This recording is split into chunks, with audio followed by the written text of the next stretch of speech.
Good evening, everyone. Today is Wednesday, August 24th, 2022. This is the meeting of the Gloucester School Committee, and we are meeting at the O'Malley Learning Commons now, right? Learning Commons. I will read the preamble. Consistent with Chapter 107 of the Acts of 2022, this meeting will be conducted by remote participation. The public may not physically attend this meeting, but every effort will be made to allow the public to view and listen to the meeting in real time and participate when necessary. If you are calling in on a phone, you can press *9 to request to speak. If you are watching on a computer or device, there is a raise hand button that you can tap or press to request to speak. Please use either of these options during oral communications to be recognized to speak. I will state that the mission of Gloucester Public Schools is for all students to be successful, engaged, lifelong learners. And I ask that you stand and join me for the salute flag.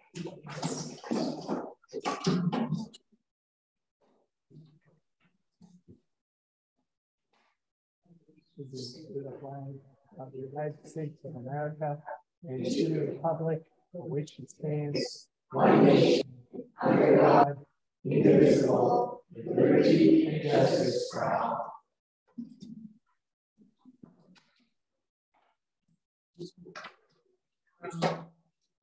We'll move on to oral communications, and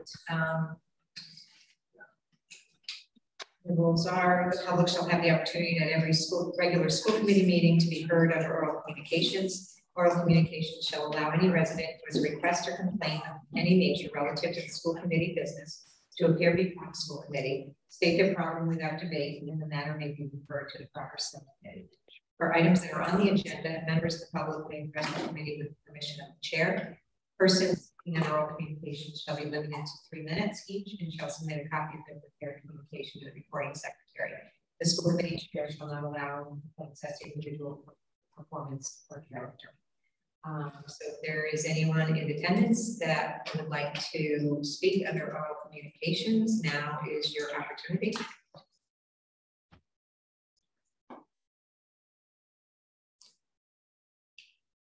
Okay, I see no hands raised. We will now move on to the recognitions. Anybody have anything they want to recognize for the summer? Later. Our staff, all okay. Should I recognize the Department of Public Works and the effort that's going on at the modulars? I encourage you to recognize anybody you like. Okay. So I'd like to recognize all the parents at all the schools that have been keeping the backyard growers and gardens going. Because it hasn't been easy, and everyone has been abiding by the water regulations and everything else just to keep everything ready so that when the kids arrive at school, students, the gardens are still doing fine. So I recognize all the parents and backyard growers.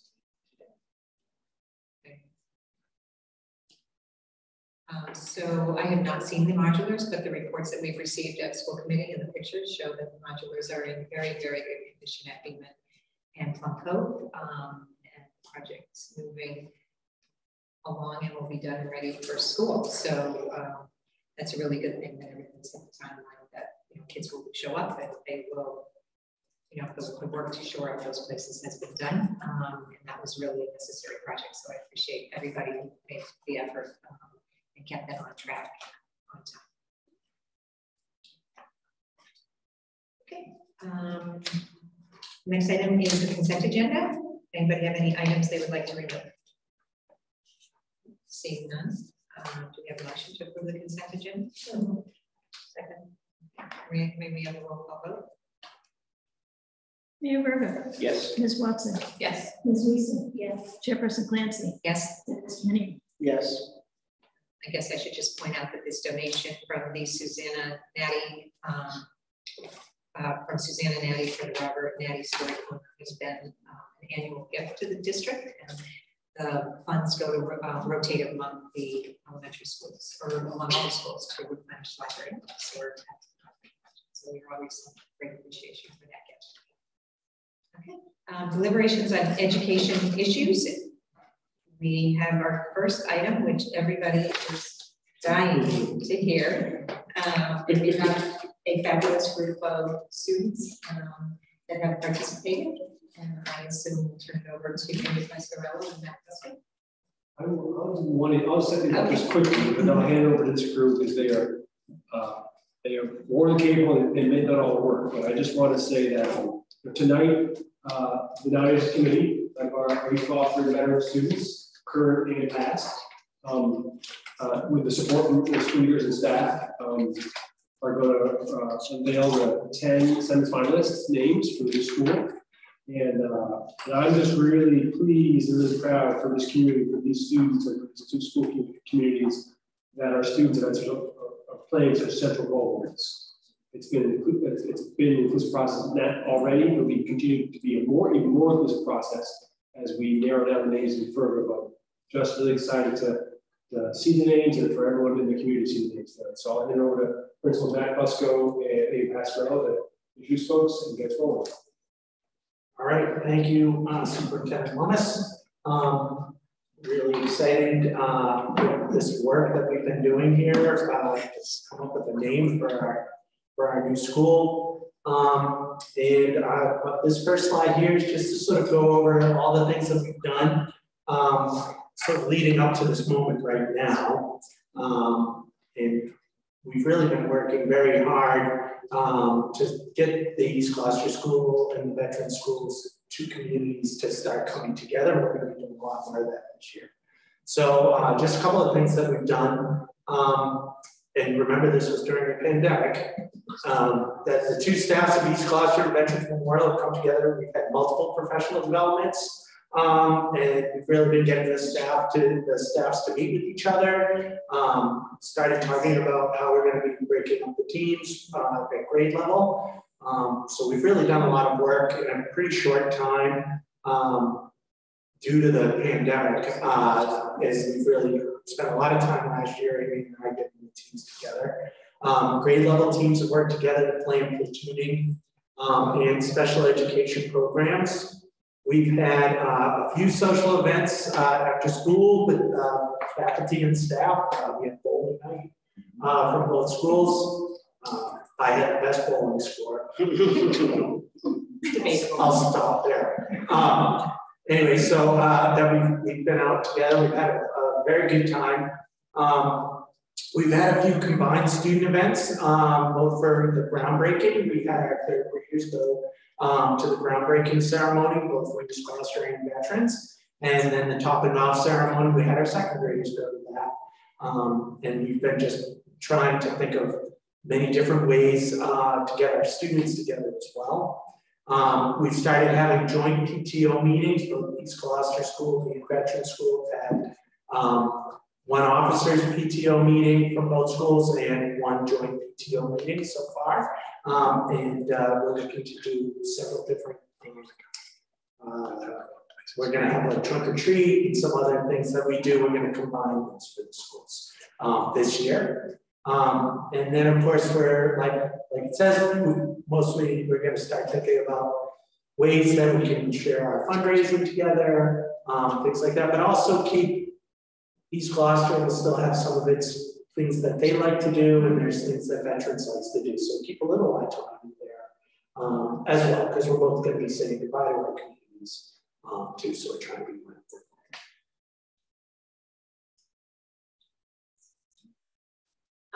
So a little background on this committee. The school committee approved the naming process back in December of 21. It includes students from both East Gloucester and veterans. It also includes alumni from both schools. We started with students grades 3 all the way up to 10.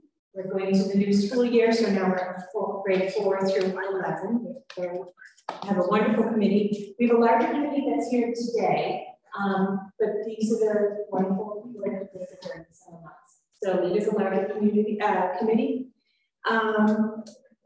So we voted, the school committee also voted that it would not be named after an individual. So with those parameters, we put out to the community Google form and also a paper option to make a nomination for a name. That was started, was for the whole month of April.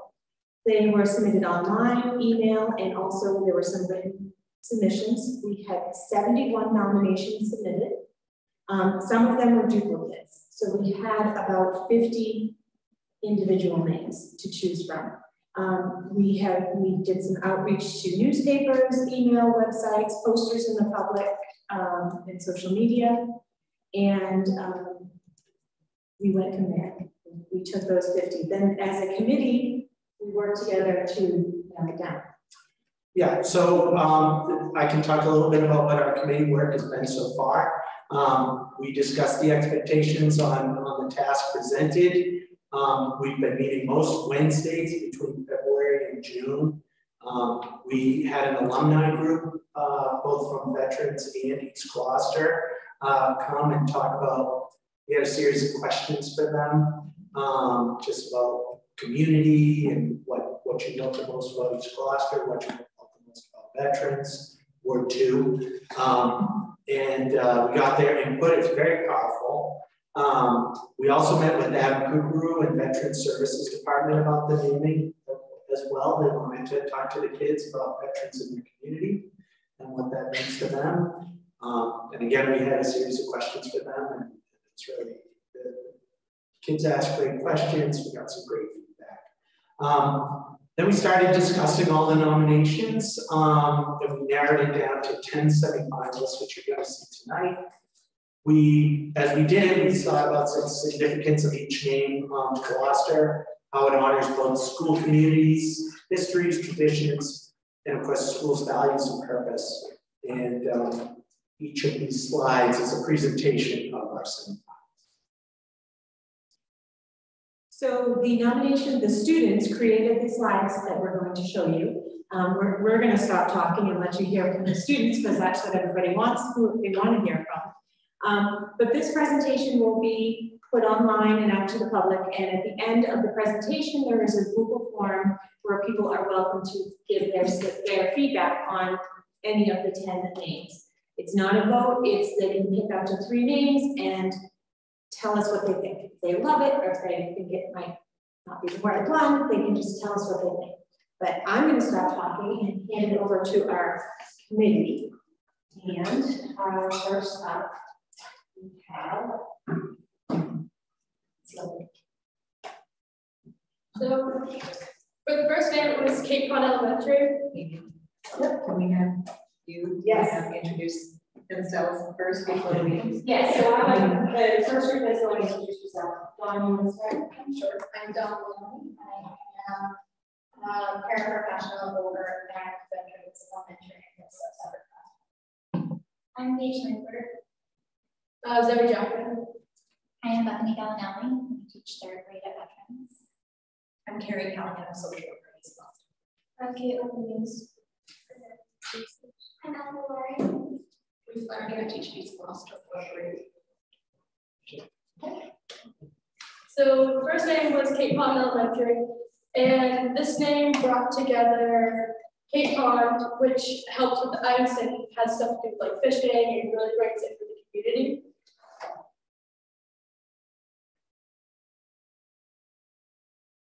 East Coast Elementary School, the ocean brings them to Gloucester. It's a big part of Gloucester.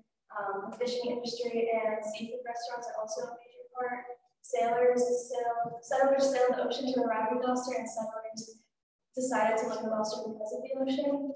And it's just an important part of the community, and the school will be a place where the people in the community can spend time together.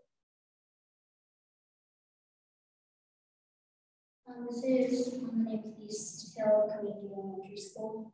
So it brings together East Gloucester School and where Veterans School, East Gloucester School, or is being built now.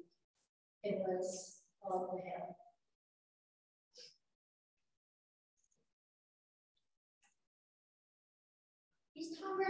East Harbor Elementary School. The new school will be near the harbor. The new school will be facing Gloucester Harbor. The name East Harbor Elementary School will recognize the school's place in the East Harbor, are a big part of Gloucester. Gloucester is the oldest fishing port. The Harbor has been a part of the community since 1606. East Veterans Elementary School really brings together both communities. It has both of the names of the schools, part of what would be the new name. And for this name, it really had involved like the veterans that came and spoke to us, so we got to have their input.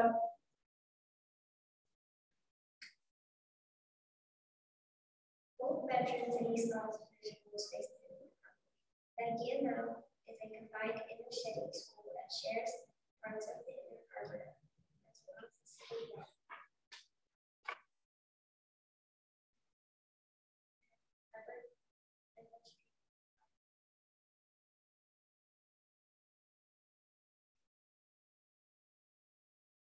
This one is Seaside Elementary School, and basically both we are located on the Atlantic Ocean, but where the school is we're on Seaside, and we also do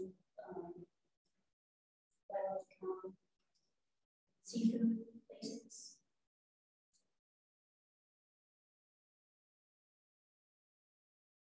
Fisherman's Memorial Elementary School. Fishermen of Gloucester using this name will help memorialize women and women who contributed to the fisheries, and they also help build this community. Gloucester's fishing heritage is rich, and most families were connected in some ways to the fishing industry. This name will help preserve this heritage, and the community of Gloucester is known for its fishing, and fishing has a lot to do with Gloucester and a big part of its community. So First Light Elementary School is, so on the east is where the ocean, we see the light first.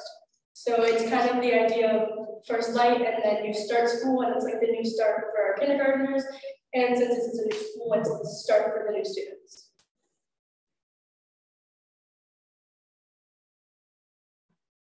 The first name is a combination of both school communities. Coming together, Gloucester represents our city and veterans, honoring the veterans who have served in the military. Our school will be an important part of the community, giving our students access to critical education, new technology, and beautiful spaces.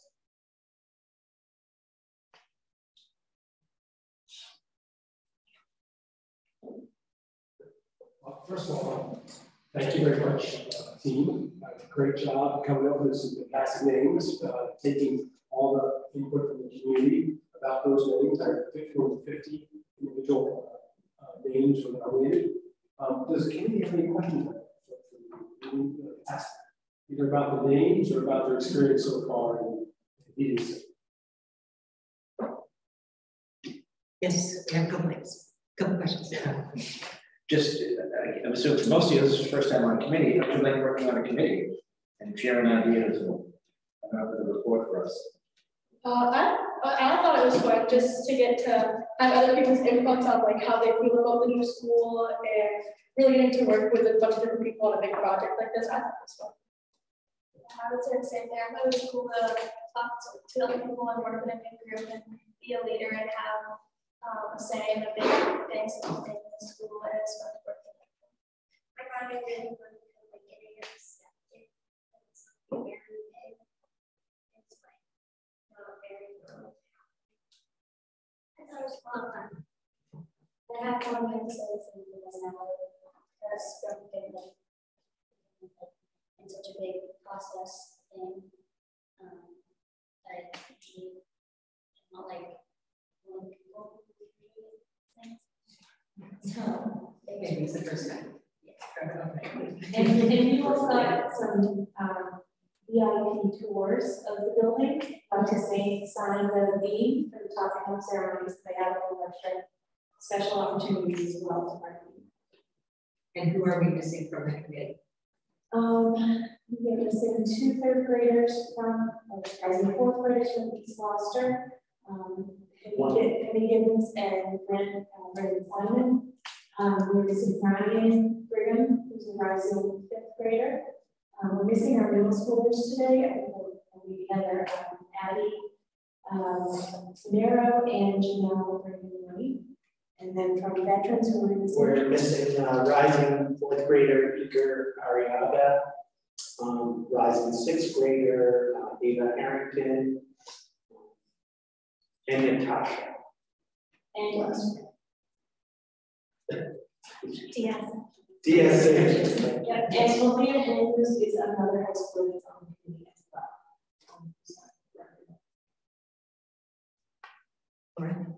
So it's sort of a follow-up, but how do you feel like being on this committee helped you prepare for the joining of the schools? How do you think you can affect your classmates with that as well?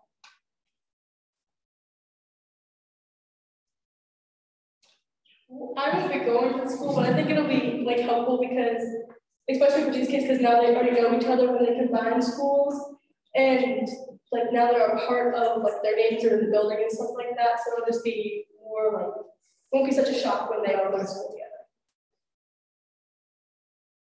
I said these two got to know each other, then they informed that they're cousins. So.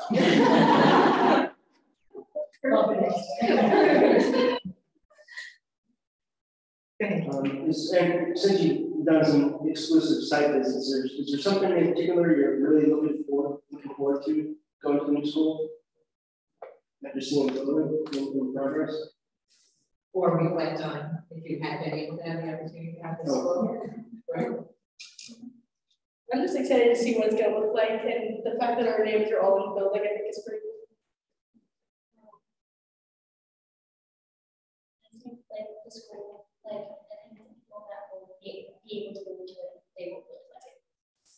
They like a lot of hard work into school. I think that the school looks really nice, and it's going to be a great opportunity for everyone to learn all together with a bigger school. And I think I would have really liked to go to that school. Yeah. I would have loved going to that school, just like there's a lot of people to learn. Yeah, I would have liked to go. I would have liked to go to that school because I have tons of friends from Eden, and it would have been fun to be in the new school. Go ahead. I'm not sure if I'm allowed to ask it, but do any of you guys have a preference or favorite of the names? I really like all the names because they really all bring together like the community and really show like coming together of both schools and all that stuff. Yeah, I like them all. They specifically chose things 10 out of all of them because we all agreed on them. We all liked all the 10 names that we chose. I think they're all good. Yeah, they're all really good names that everybody's chosen. And you get to whittle it down to 4, which is really good from our perspective.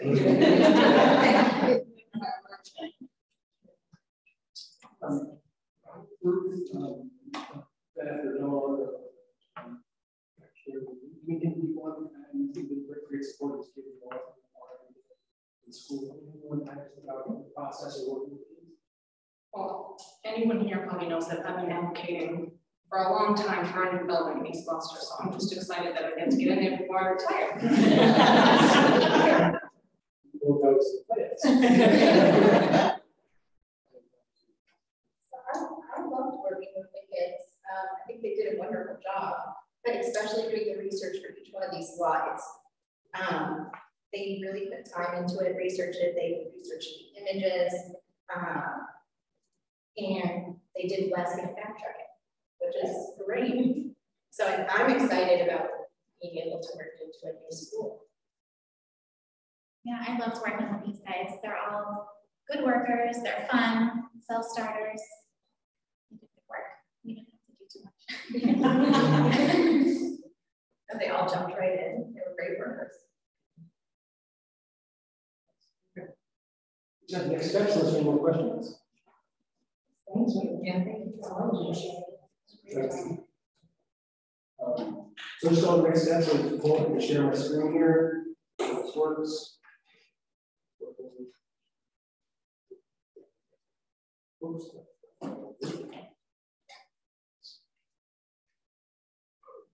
Great. So just a bunch of work to have from here. things we're going to go public tonight actually, and folks saw in Washington Daily Times. There's an article leading into tonight's meeting announcement. So tonight's recording will be linked from our main website, which is part of the building, our website. So the school building. We'll also post on social media so folks know when it's available. We'll get input, as many people want to give input as possible. The online forum, through our website, through email, that sort of thing. Just like we did in terms of outreach to the annual nominations. So the group will also then on September 13th at East Gloucester School do a presentation of the names, so folks can come in person if they like to see the students speak about the names. The whole crew will be there that night, we hope. And then also give input that as well and discuss things with students as well. Also, so that'll be nice night being in person. That's at East Gloucester School Auditorium, 6:30 p.m. Rest sure again, that can broadcast via Zoom. We'll see if we can do that.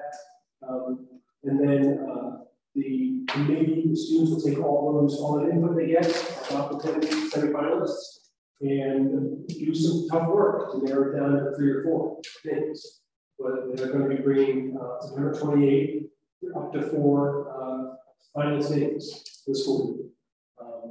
For then you folks to take, the school committee then take those names and get public input on that again, 4 finalists, and then school committee makes the final decisions.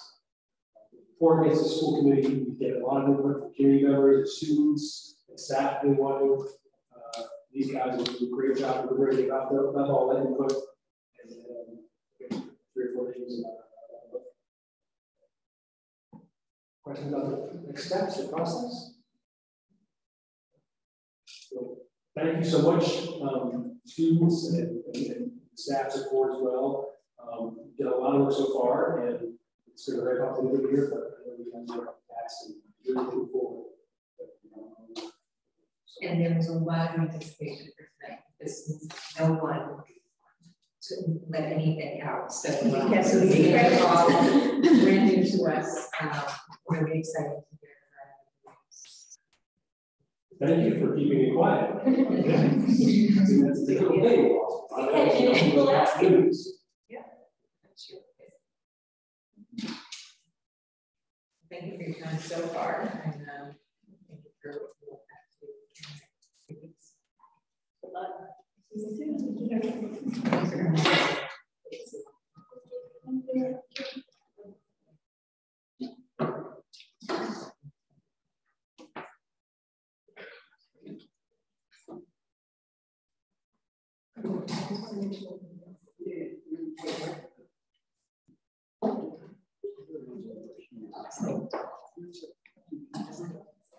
That's just on paper.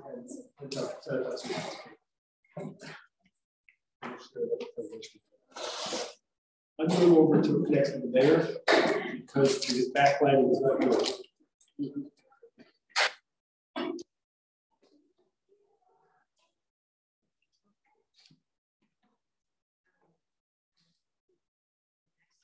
The superintendent's report with an update on the return to school.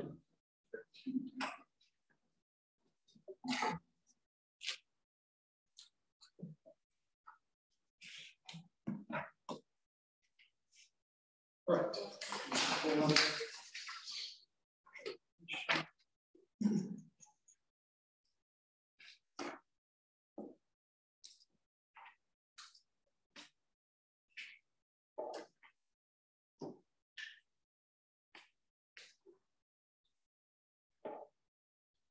All right, so as folks might expect, there is a lot going on. We'll cover a bunch of categories here. Things are getting pretty exciting, as they do in school. And somewhat hectic like that always happens. But before I sort of zoom through a lot of news and information about just what we're doing here for school and a lot of activity, I want to just stop and start by recognizing how much work is going on behind the scenes. Now to make sure we have a great first week of school. There's always a lot happening as we get to the opening of the school. This year is no different. But we are supporting, among many things, okay? We are supporting new staff with training all week. And thank you to Greg Bach and our university math coaches and many others for organizing that, our HR team. Hiring is always happening up until school starts. It happens every year. It's happening just like the same way this year too. So thank you to our hiring teams, to our principals and staff. Thank you to Katie Provo, our special education director, for supporting our principals with hiring decisions. With many hiring decisions. Thank you to our human resources team for onboarding people, getting the paperwork straightened out, and doing all things to make sure they're have a warm welcome into our schools. Our food service team is rolling along. They're taking food orders, setting up kitchens. Our transportation staff is busy figuring out routes and learning their new routes. With families, we'll hear more about that later tonight. And then always the last minute with school registrations, which are coming fast and furious, like we always do this time of year. So thank you, Chris Castle and obviously Parsons, who are in charge of our enrollment registration, and then also all our school secretaries, who play a really significant role in getting our families ready to start, our new students ready to start school. So, and then last but not least is our DPW and custodial staff. So I spoke to tonight during the summertime. DPW has done a great job, leading the effort to repair and renovate the modulars, but also just all their work with repairs and maintenance, with cleaning, moves. We'll continue to work right through the weekend and in the next week, making sure our schools are already open. So I can go on and on. There's so many folks working, teachers behind the scenes, or in classrooms, or at home, or wherever they might be on the beach, preparing and thinking, getting ready mentally, but also resources and materials, getting all set to start. Paraprofessionals learning about their new jobs, or students maybe working with. So there's just so many folks out there who are, they may not be in our schools necessarily, but they're doing so much work getting ready for next week. So I just want to really make sure to acknowledge the fantastic work the team's doing. So let me jump in on some of the details here and share with the community and folks watching and the school committee just some of the things we're doing. So let me just share this presentation.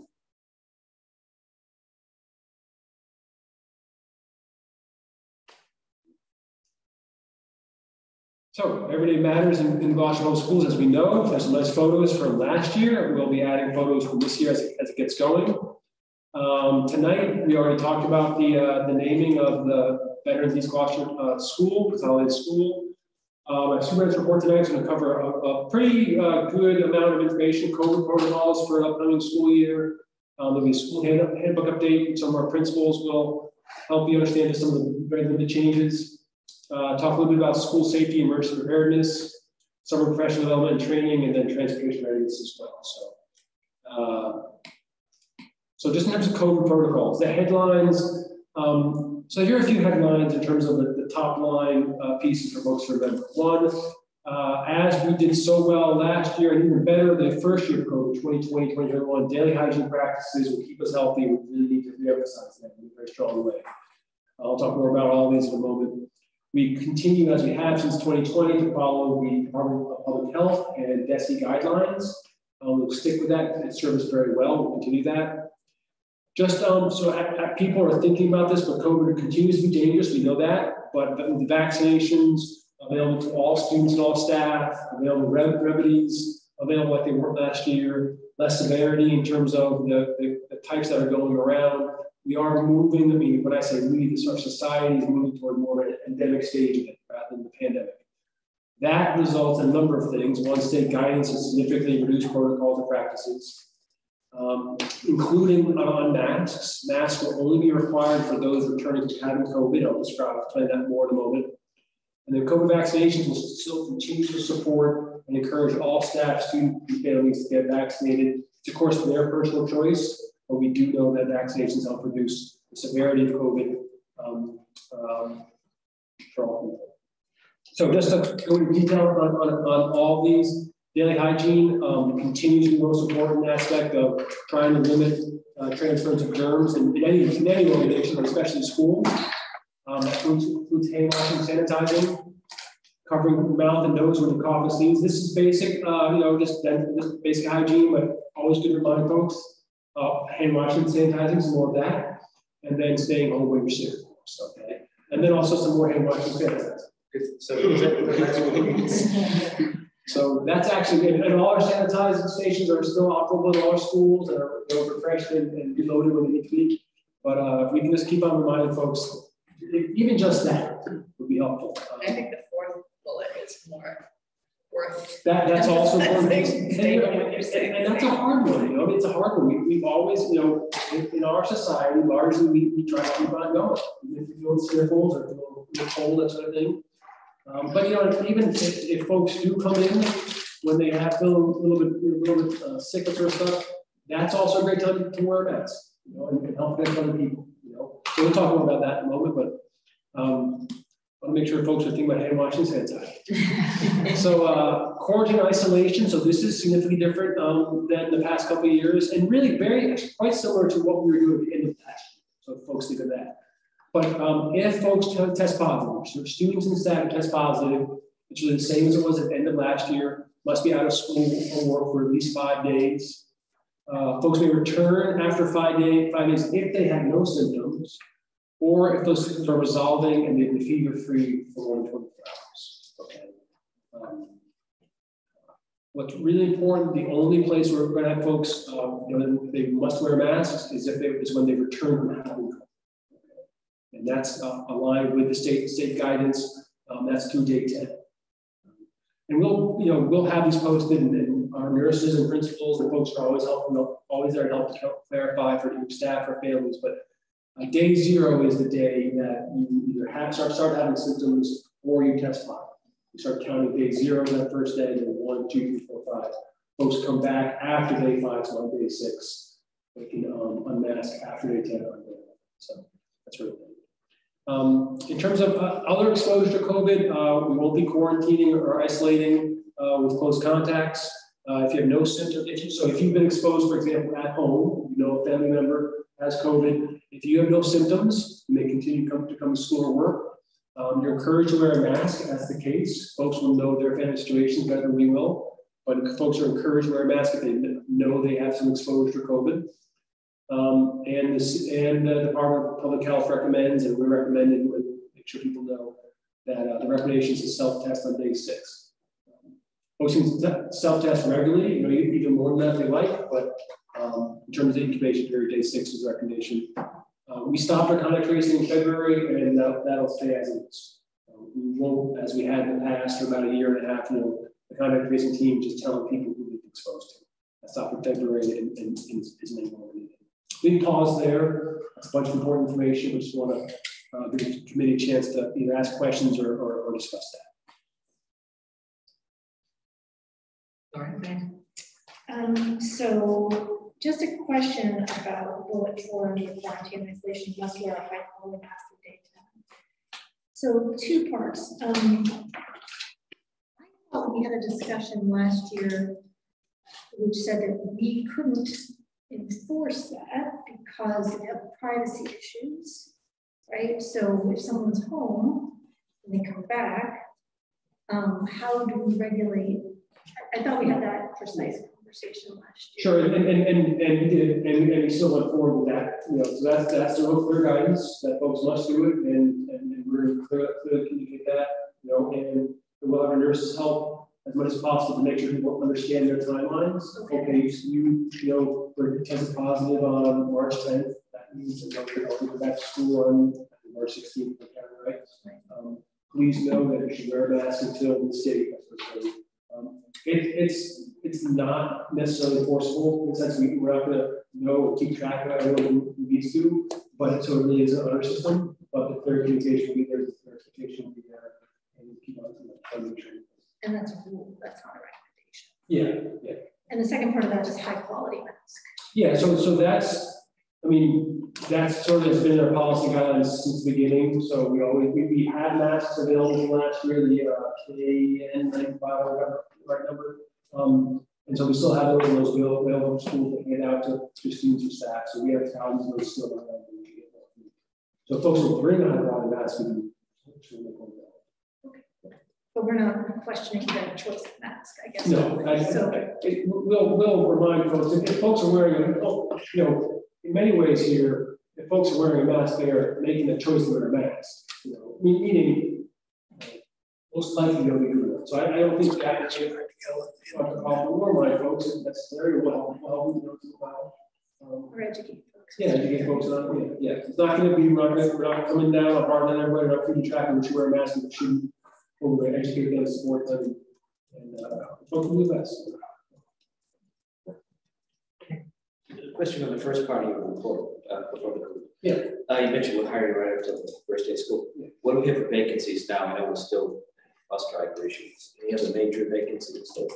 No, paraprofessionals are primary challenge. Not quite as good as that as other years, but not not terrible.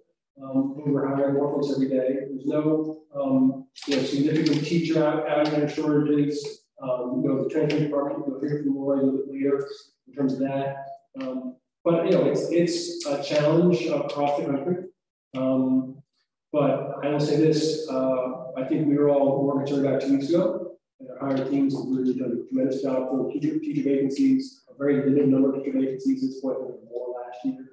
And then paraprofessionals, we always are working up to the last minute on that. And things we have folks who are being every day. So again, it's not perfect, not too far, not where we are now, not too far different from past years, okay? But it's been a struggle again, more struggle in the past. So for the people out there who might be interested in working, paraprofessionals or bus drivers, where should they go? Oh, so go to our website and you should see our links to go to our human resource department, sort of thing. You can call our head department, you can call my number, it just tells what you're interested in, and get you to people. You can go to our HR website, lots of different avenues, and keep on to our social media as well. But, I think paraprofessionals are definitely a need, always are a need. We've had a lot more interest in transportation positions, bus driving, a lot more interest in food service workers than we have recently. So in many ways, it's been better at hiring people, but still, this can lead to great gains. All right. Thank you. And to follow up, I'm really glad we were able to, make progress in our contracts for the pay. That hopefully it's attracting more people. Thank you, Gloucester School. That's Gloucester. Thank you. Very helpful. Move on to one more thing. Vaccinations are not mandated for new hires, or are they? No, they're not. Okay. Yeah, they're not at this point. That's changed. Well, last year the policy that was in effect was that vaccinations were required for all staff. So at this point, obviously we have some new staff, but we're not requiring that. I'm not recommending that we require that at this point. Yeah. Okay. Happy to consider that if the committee wants to consider that. I'm not recommending at this point. Do we have to do anything to change that policy? I think it was. I don't even recall who voted on that. We all agreed that that was good. That's a great question. Let me we'll review it and then need to on the agenda next week. Yeah, but that's important for us. Yeah, thank you. Was it from Desi? No, that was our decision. That's right. Okay, move on.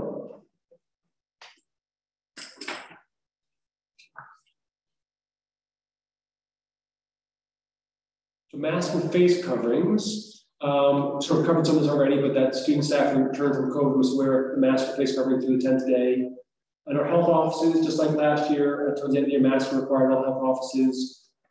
We will encourage anyone in our school buildings to wear masks. Who, first of all, who wants? Anybody wants to, for whatever reason, to protect themselves or others. We always want to encourage that. It's a wise choice for many reasons. It's a choice that other cultures have been much more common than our own here in this country, in Massachusetts. But that's also goes for anyone who has cold symptoms. They're welcome to wear a mask. That always can reduce transmission of things like flu and other things, all sorts of viruses and sort of thing. And so, and then also, of course, as I said before, if you know you've had exposure to someone who's COVID, outside of school, the state guidelines are encouraging, supporting those folks who wear masks, choose to wear masks. That is a choice at that point. It's a healthy choice. Of course, we support you in these issues. Testing, so as you know, we have a very robust testing program in our schools and also making tests available for all our staff and students who wanted them. That was a state-supported program, a state-funded program. The state gave us notice last May that they would end that for this fall, and we have. So we will not be holding any testing programs in school or any in-school testing programs.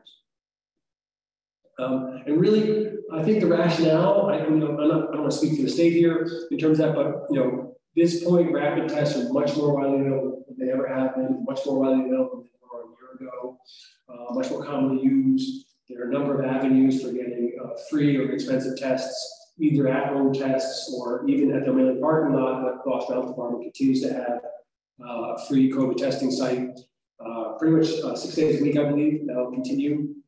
And then they're available through health insurance plans and service pharmacy. So they're readily available. We will make tests available for any families in need. So we do still have a supply of at least hundreds of tests. We use those for those students who are staff who develop symptoms during the school day. Not in the first hour. We want to be the testing site. We can't be a testing site for folks, but if folks are sick in the first hour of school, send them home. And if folks do develop symptoms after that and come down, we'll give them an at-home test and they go home. And they'll do that at home, basically. But at least we'll send them off the 2 tests that they can use to make sure that they're figure out. Question about that? Yeah. I'm just curious if there's a way for us to either on our website or just something to send home, sort of a step-by-step process on how to request free tests through health insurance, even through just CVS. I've found that that's really hard to navigate. You have to go to like the second page to find where you do it. So I don't know if that would just be helpful for families because it is a great free 8 tests per person in your household. Right. The federal government through COVID.org is also just for another round of 16 free tests, I think, 8 packets. So there's also that instruction on that. Yeah. I think it always makes sense to help our families navigate these complicated processes. Yeah. Is there anywhere that says which ones cover? I know of some people whose insurance hasn't. Yeah, so I thought that was a federal requirement, but yeah, because it doesn't say like. No, it doesn't say. There's not much information. And yeah. Can you clarify this? Not in the first hour if somebody comes down with symptoms at school. Yeah. So what we want, we do not want to encourage folks to come to school if they know the kids, send their kids to school just to get a test. Yeah. So it seems just don't want to encourage that. We had some of that last year, and we just want to make that's for that cause. Happy to supply tests to folks who come down and notice they're in school day, give them a box of which test them, and they don't do that, but we don't want to. So the school-related case increased a lot like we did at the end of last year. The report reported to the school committee and community about a few times. We had some increase in cases among specific groups of kids or classroom or a specific school. Our nurses will continue to track all COVID cases that are reported to them. That's different, of course, last year and prior before that, being last year, a lot of cases were through the statewide database and we're learning of those. That's shifted, obviously. But as folks tell us about what they're reporting, we typically do hear, and folks, families do tell us why their children are out sick. And so we'll continue to track the cases that are reported to us. If we notice increases in a specific group of kids, a sport, club, grade, a class, a school, we'll do just as we did last year. We'll see if there are patterns there for families, we'll provide rapid tests, that sort of stuff. We also have the ability, the SC Rapid Response Help Center on COVID is still up and running. We work with them, and also as we did last year with the Gloucester Department of Health, what necessary for the State Department of Health. But that's very similar last year, but we still, know that it's not done with us, and it's likely that there will be increasing cases as we go along. So Vaccinations, as I mentioned before, really fully encouraging vaccinations and boosters to help lessen the impact of communicable diseases. That's COVID, but also flu and other vaccinations. So COVID vaccinations, we know significantly reduce the severity of symptoms and protect against the worst illness and of course death. So really important for folks to get vaccines. Flu vaccines, we know help prevent the contraction of flu and also therefore lessen transmission of school. So we're going to work with the Gloucester Department of Health and the Mass Department of Health to put together probably 2 COVID vaccination clinics, especially with boosters coming out and trying to use those when they're available. Those will probably happen in 2 schools after school hours, so folks can get there. Specifically for families and staff in Gloucester schools. Dates to be determined, and then also as we have every year for many years, we'll continue to have in-school food chapters. And the facilities continue the great work that we started a few years ago, making sure that our facility that there is regular maintenance and upkeep of our ventilation filtration systems. Continue the ongoing process this summer of replacing HVAC filters and also water filters in our buildings. That happens twice a year. The air purifiers that were added to classrooms and office spaces last year are still in place. Those filters change twice a year. They're changed in spring, they change in the fall. And of course, always encourage staff to open windows when they can. And windows on buses will be open as feasible. That will be, so we'd like to keep ventilation as best we can. I think that's it for the.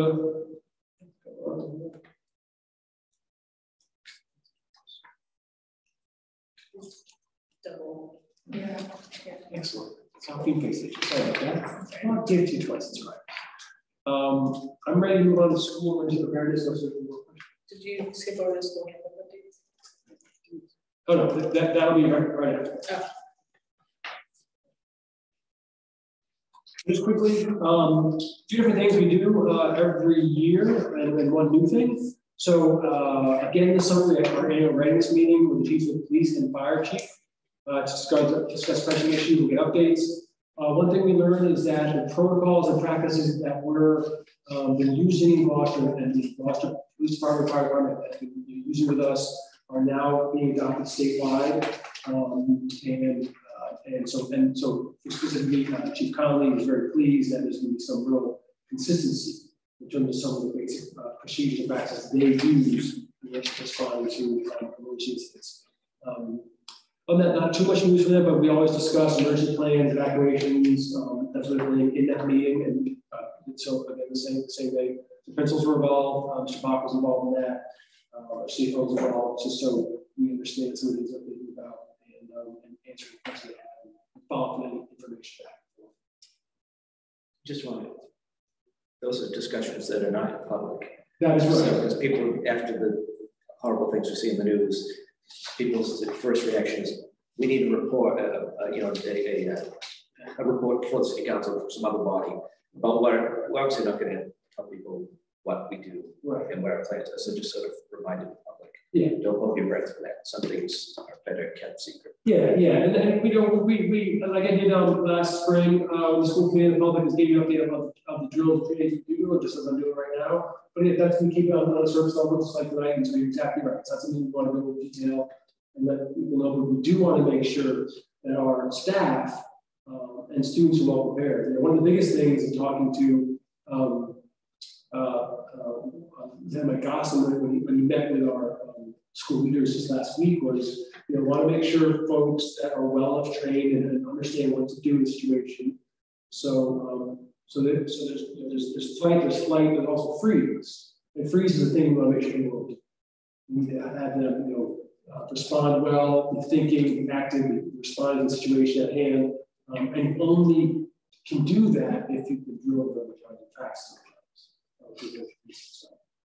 So in terms of those trainings this year, we met with Michael Gosselin, who's in charge of this for the city, for the police department. Again, we do every summer with our whole leadership team last week, and discussed the updates and trigger for training protocols. There actually aren't many recent updates. in terms of how that's done, but those do adjust from, over time, so we always want to check. We planned some small modifications based on how things went last year to our intruder drills.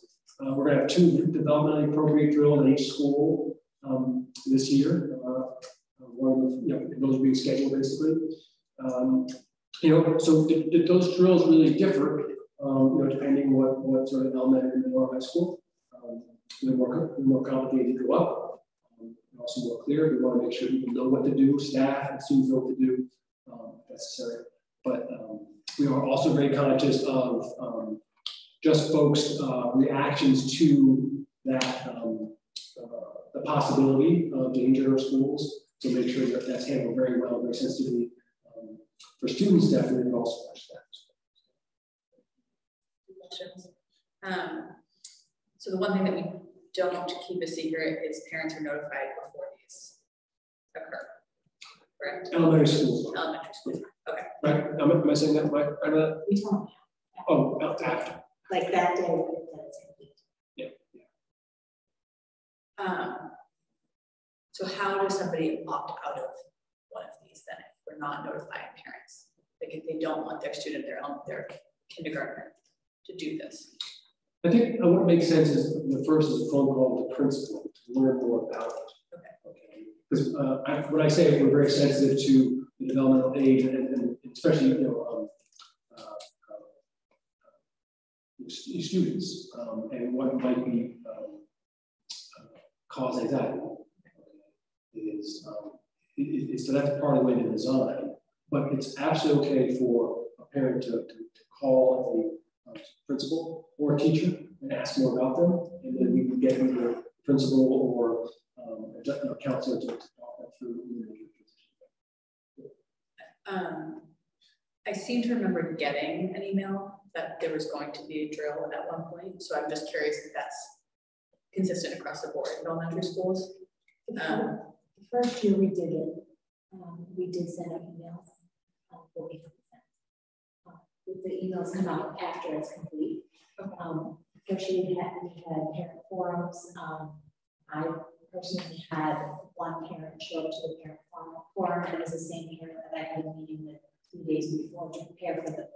So there wasn't a huge need for it. If there is, we can reconsider doing that. But I know principals are very welcome to sit down with parents. At the elementary level, it is very purposefully not scary, and it's very routine. I have done it every year for several years now, and we don't have students panicking, and it's very important actually. So I would encourage any parent who needs, has a little worry, to reach out to the principal and have a meeting and kind of talk it through. To follow on that, so do principals communicate that these drills in house at the beginning? You do meet the teacher night. We talk about safety, and that it's one of the drills. We have fire drills. We have we call them offsite evacuations at the elementary school. We don't call them shoot. Right. Yeah, because my recall is when in middle school, I know some people opted out. I thought that was similar at high school, that somehow people. Sure. So we as Amy said, that like at meet each night, we tell people that we do these drills. So we don't tell them when they're going to happen. Right. And then also there's some work with, especially at the high school, work with students about preparing them. Right. So through those processes is when it might come up. Okay. That's what happens. But we don't tell them when they're. Right. I understand your question. Yeah. Okay. And the staff don't like that. They know it has to happen by a certain date, but I don't announce to my staff when it's going to happen because, like a fire drill, you're supposed to be ready. Sure. Okay, that makes sense. Okay. My second question is, are we still having disciplinary action for front doors? Yeah. Okay. Yeah. Disciplinary action for prompt doors. Last year, after the Uvalde shooting, it was clearly articulated in an email by the superintendent that if doors are propped, there will be disciplinary action. And that's for anyone, as needed order that, and probably the right folks because it's new. you can do it again last year. You know, and that also goes for folks who, you know, not only if you're proper or open, you know, and that, you know, people do that for lots of reasons, ease of entrance, and, you know, also if you see one and you don't unprop. So that's this summer. I saw a door prop open. I went there and there was staff right there, you know, so as they're supposed to be. But I thought to myself, if I don't have to do something about this, and I'm not saying, one not saying a good example, but also following through on what I'm the director of the game. So I went over there, but there was a staff member, I didn't do it inside, I couldn't see it outside. Just making sure that was, Just a question on that, because I'm sometimes in schools too. So if a staff member is there next to the prop door, that's okay. Yeah. So you just can't leave. You just can't prop open the door and leave there. Right. Okay, that's. You're essentially there at the door, and that's an important distinction. Yeah. And we made that clear with our staff and our principals. That's how we do that. Just one quick follow-up. I've had a number of parents say that they've seen prop doors. It's appropriate for a parent to remove a prop door as well. I'm through that. That probably makes sense, but they should also also tell the kids. Because I've had people ask, and I don't really know the answers to them. But I would say close the door and let the principal know. Yeah. If you close the door, you address the immediate need, right? Then the principal needs to know the follow-up. Okay. Thank you. I did. Oh, sorry. Training for the staff. Does that take place prior to the school year? I mean, what's involved in that? I guess. You mean it's private guy, the drills? Yeah. Yeah. So maybe if you want to speak to that. So in the past, we've had Lieutenant Gosson come to the school and do a demonstration. At this point, at the elementary level, because it's not as involved as the middle and high school evacuations, the principals have kind of taken over that training every year in consultation with Lieutenant Gosson. And so we do that early in the fall because the drill will happen by a certain date. So all staff will be trained prior every year. And then I believe at the middle and high, Lieutenant Gosson has a little more in it because there's more detail and it's a little more complicated than just an offsite evaluation. I mean, and then also typically the ones I was involved last year, I went to speed meeting after that to debrief, with Gosson, and when we do these, other police officers come as well to either play roles or observe. Yeah. And tell them. Each drill, Lieutenant Gosson is there with other police officers, and they debrief at all levels of how. One year we got because we were too orderly, we were walking too slowly, we need to speed it up. So he gives feedback every year and we adjust. And then partly also that process is in the meeting with our new team that happened last week, and this again. So it's a cycle. The last piece on this is ongoing work that we did some last year, and now we're going to start next level on threat assessment. So assessing, and this means assessing sort of internal threats and risks to students, and sort of analyzing whether or not to what level we need to be concerned about possible threats. These are known things. These are maybe students having difficulty on levels, that sort of thing. That'd be family members. But that school threat assessment is we're going to be involved in training that the Rockport Police Department is organizing, and that Gloucester Police Department and 25 of our school staff members and leaders will participate in both online and it's both asynchronous and synchronous. It's all virtual, but also participating in 29 other districts. So it's very well known assessment process. All right, I skipped over handbooks earlier. Sorry about that for those who are waiting. But I get a need from Greg Bach. Greg, can I hand it over to you to lead, and I can show things, or how do you want to? And then we have James Cook, we have Amy Pasquarello here, we have Lynn Beatty. 1 second, please. I told James and Lynn I'd give them a heads up of the out of order got me. Do you want to start? Let's start with elementary. Start with the elementary then. Any slides in? There are not slides. Okay. So the elementary handbook is almost the same as last year. The two major changes is one, the COVID protocol change, which Superintendent has just expertly outlined for you. And then the other is the attendance policy change, which I know you approved the attendance policy. I'm happy to give a synopsis if you want, but it's basically taking what's been traditionally a punitive process to more of working with families and encouraging them to be in school. We're no longer looking at 5 days, 10 days, 15 days in letters. We're looking more at percentages.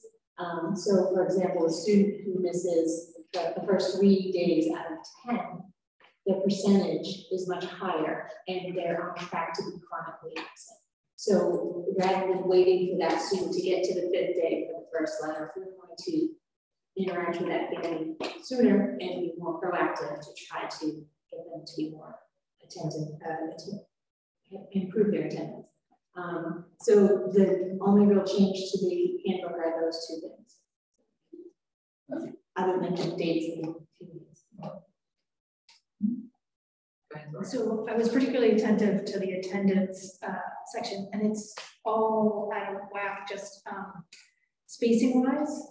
The formatting. The formatting is really off, and so it's really hard to follow. Can you do me a favor? Would you mind opening up the PDF and sent here? And we can display it on the screen. We can fix the formatting, but I just sent Ben the format that we completed. Oh. And maybe, I'm not sure we have to want to cut to the We end. have one in our packet. You know, Would you like packet one at time of stuff. Okay. Would you like me to give you a quick spin through that, a quick overview, just a couple highlights of that policy, which is now consistent K through 8, and then has some modifications, but uses it as a base for high school. Oh. There we go. So this is what it should look like. Right. I'm just going to spin through it quickly so you see nicely formatted. Right. And particularly the colors here, which are very exciting. Oh, okay. Right. Right. Okay. I can, do you want to? Well, the graph, when you go scroll down to the, right there. So that color coding it matches Kingo, which is a communication tool that we use to reach out to families, and we can send home like an attendance report card, and it will show where each individual student falls on that. So if they've only missed 1% of school, they're going to get a report card that says they're in the green and their attendance is satisfactory. But let's say we're on day 15 and they've already missed 3 or 4 days, they're going to be already in that orange or red. And it's a communication tool to show the parents that attendance is starting to become an issue. We need to have communication and kind of see what we can do to help with that. Is the child having a hard time coming to school for anxiety? Maybe they had COVID and had to isolate 5 days. We know that, and then we would approach the situation differently. So we would look at each individual case, but this is a nice warning sign to kind of watch where everything is. Can I ask a question before Greg? I know. Do you want me to wait? Sure. Go ahead. Well, it's just so, like, I'm a huge proponent of this new policy, and I'm just wondering if it's a really different and new approach to attendance, and we're going to talk about that. Are we planning to introduce that at back to school night, the teacher night? Because I think this is all going to require a lot more communication about it. Like, I think this is a great thing, but I think we need to figure out a way to reach parents, all sorts of parents, even the parents who don't come to back to school night and teacher night. And the other big change is that an absence is an absence. There's not an excused absence, they are just all absences. And that's going to be a piece of communication that I think we're we're going to have to say nonstop every conversation we have with attendance, because it's an old tradition of, well, it's excused. So this is changing the way kind of we work for decades. And so to your point, yes, I agree. There's a lot of communication. There's a lot of communication starting now. Then keep on going. This is a years-long process. I think you understand. So, but it'll begin. And also it'll be done a lot of ways. It'll be done in conversations, as well as back to teacher night, as well as communication with principals that they do every week, that sort of thing. So, but it'll be from a variety of points, but it'll have to be right. And some hopefully person in a communications perspective position can help with that. I mean, I think we're just gonna have to be really creative about how we get this message out. Just one, I know you're. This is just specific to the communicating around the excused absences. My understanding is if they get like a doctor's note, is that considered excused? It's not excused. No, I'm saying in the past. In the past, it wasn't necessarily excused either, but parents felt it was, and I've had a lot of conversations kind of having that. Okay. Discussion, excuse versus unexcused is a really bad naming too. It's a normal absence, could be something like that, you know. So what we have outlined in the K through 8 is that there are 4 options where it is, we didn't call it excused, it was exceptional. Is that the language we used? Yeah, I think maybe I can just walk through it. Yeah, well, I have a very specific question about how to communicate that. Do you think it's worth communicating that to pediatrician's office? Like giving this policy to the pediatrician's office? Absolutely. Okay, that's all. That's the point I was trying to get to. No, so I just wanted to share this because we had a group this summer of elementary and middle school teachers and administrators who met here in this library several times to take the policies that the school committee approved in the final meeting just before school ended, and to turn those into the operational guidelines. So I do want to thank the rather large group that got together this summer. James will probably point out the high school group, I believe that 6 times this summer. They worked really hard on that. The group decided to redesign, rather than very dense policy language, which had been the case in the past, to redesign around a little bit more friendly FAQ style with common questions, responsibilities of guardian or parent. And we got right to the key question, number 2, which was, are certain absences excused? And this is going to take a little while to unlearn, but excused, unexcused, as Kathy mentioned, was never really a thing as far as the state is concerned for counting chronic absenteeism, for accountability around attendance. Absent is absent no matter what it is. The one case where it does make a difference is whether somebody is considered truant, but that's a very specific kind of thing that is addressed in Mass General Law. But really what matters for DESE and for us, because every day that's missed is an important day, is that they are absent or present. And what we came up with, which is really important, is that there are 3 kinds of absence designations, as Amy mentioned. One is they're absent, present, and then we use the word absent for exceptional circumstance, and that is for only a very, very few things. And the best way to translate that is, why do we even need that designation if DESE doesn't care if absent is absent? That's something that we treat a little bit differently. So if somebody is absent for a routine visit or medical visit, if they're out sick, one of the key things that parents ask is, well, can they attend the dance tonight? Can they attend the concert tonight? Can they attend the after-school sports? And we recognize, as do most districts, certain key things, which would be religious observance, legal appointment or court appearance, bereavement for an immediate family member, and a severe medical condition that requires hospital care. Those are the most commonly identified items that we would consider an exceptional circumstance, but is an exceptional circumstance where a student could still participate in other activities. All other kinds of things are something where, common questions will come much out still playing the game this afternoon. You said religious observances, but I don't see that. That if you look down at page under attendance terminology, sorry. Oh, okay. Okay, because in the paragraph above, it says other things, but not religious. So I don't know if it's we could, we'll fix that. Good catch, thank you. Then the standard kinds of things, how do we notify the schools at the designated numbers, which each are put in the handbooks, and what if my child is sick? And this was a really important thing. It's very important as school committee members and as people who interact with parents about this question is, we don't doubt that your child is sick.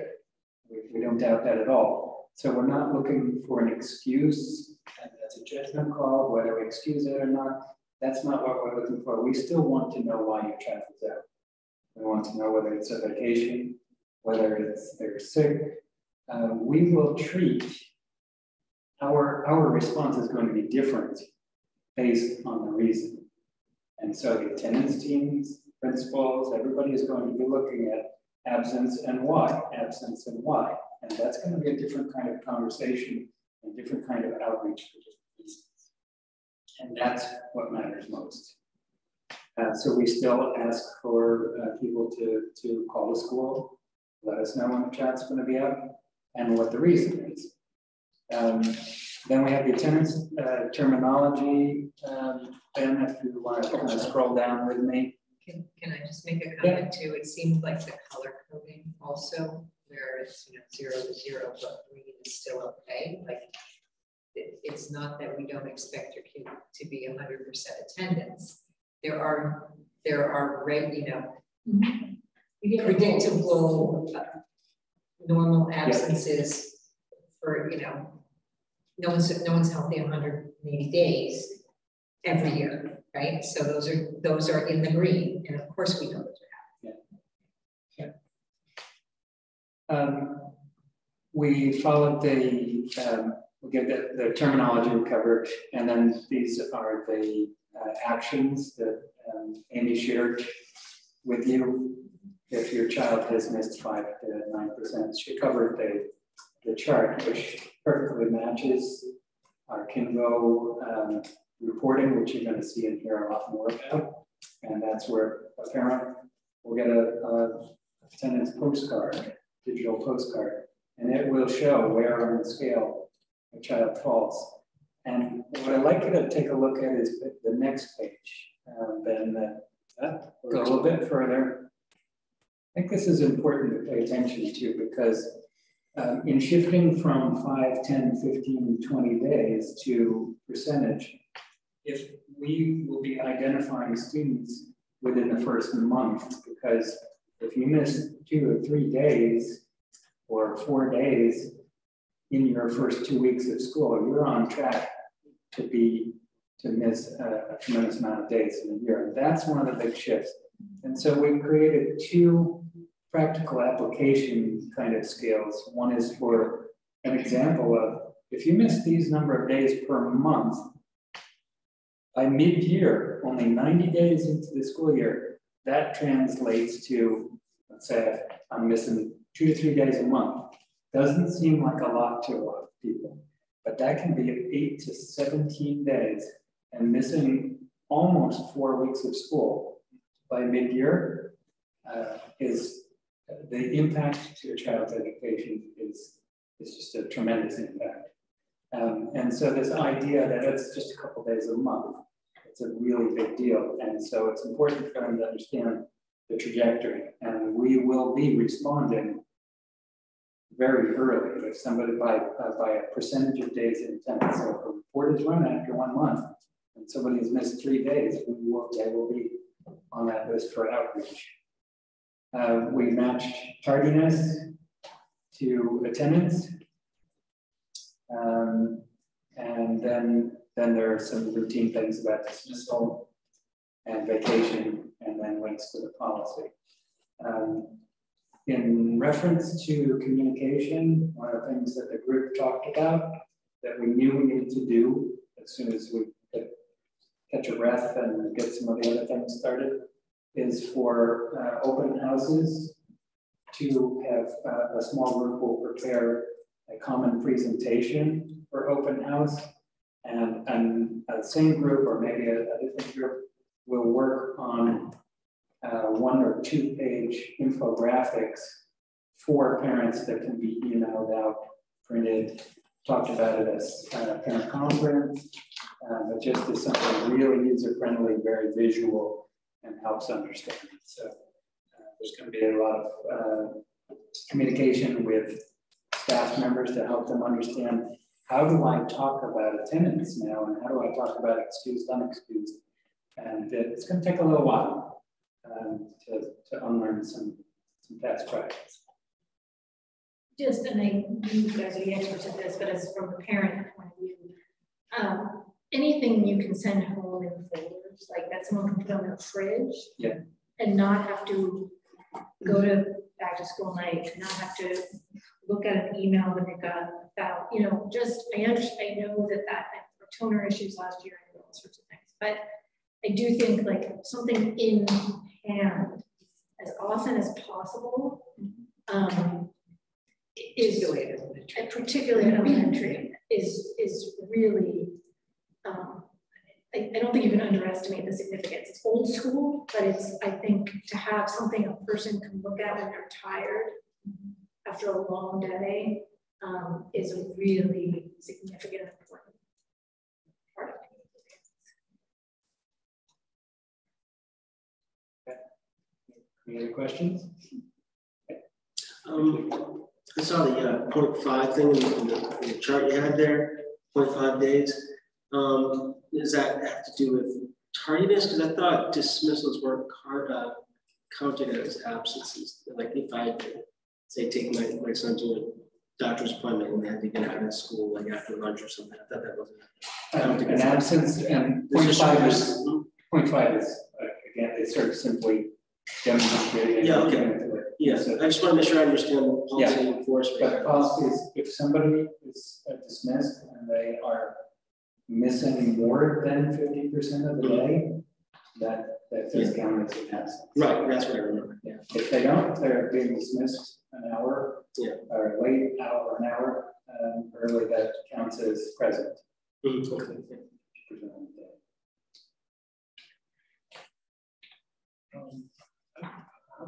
So we're set for elementary, correct? Yeah. How about if I go to high school and I can show the slides that James has prepared? Is that the best thing we do? Can I just ask one? Oh, yeah. I'm sorry. Maybe we get an answer so I can set this up. Is that where we're going to go next?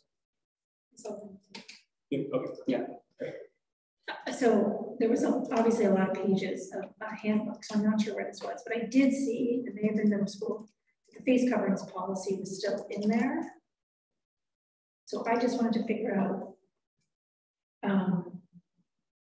what we do with that, since we no longer have face covering. If I remember correctly, I need to use this face coverings policy is now that we will follow this guidelines. Right, that's it. I will look back, and that is, it does say we follow the guidelines, and then it gives requirements. Requirements for wearing masks, which don't reflect the new requirements. Yeah, so what we'll do is before these are final PDFs are available electronically, that's feedback. Thank you. We'll review that and make sure that the policy works out, or if we need to adjust the policy next week.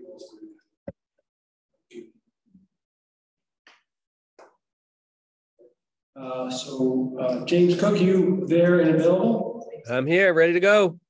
Okay, let me share your slides. Thank you. Just prepared a couple slides here, I think 3 slides to show the changes in the handbook.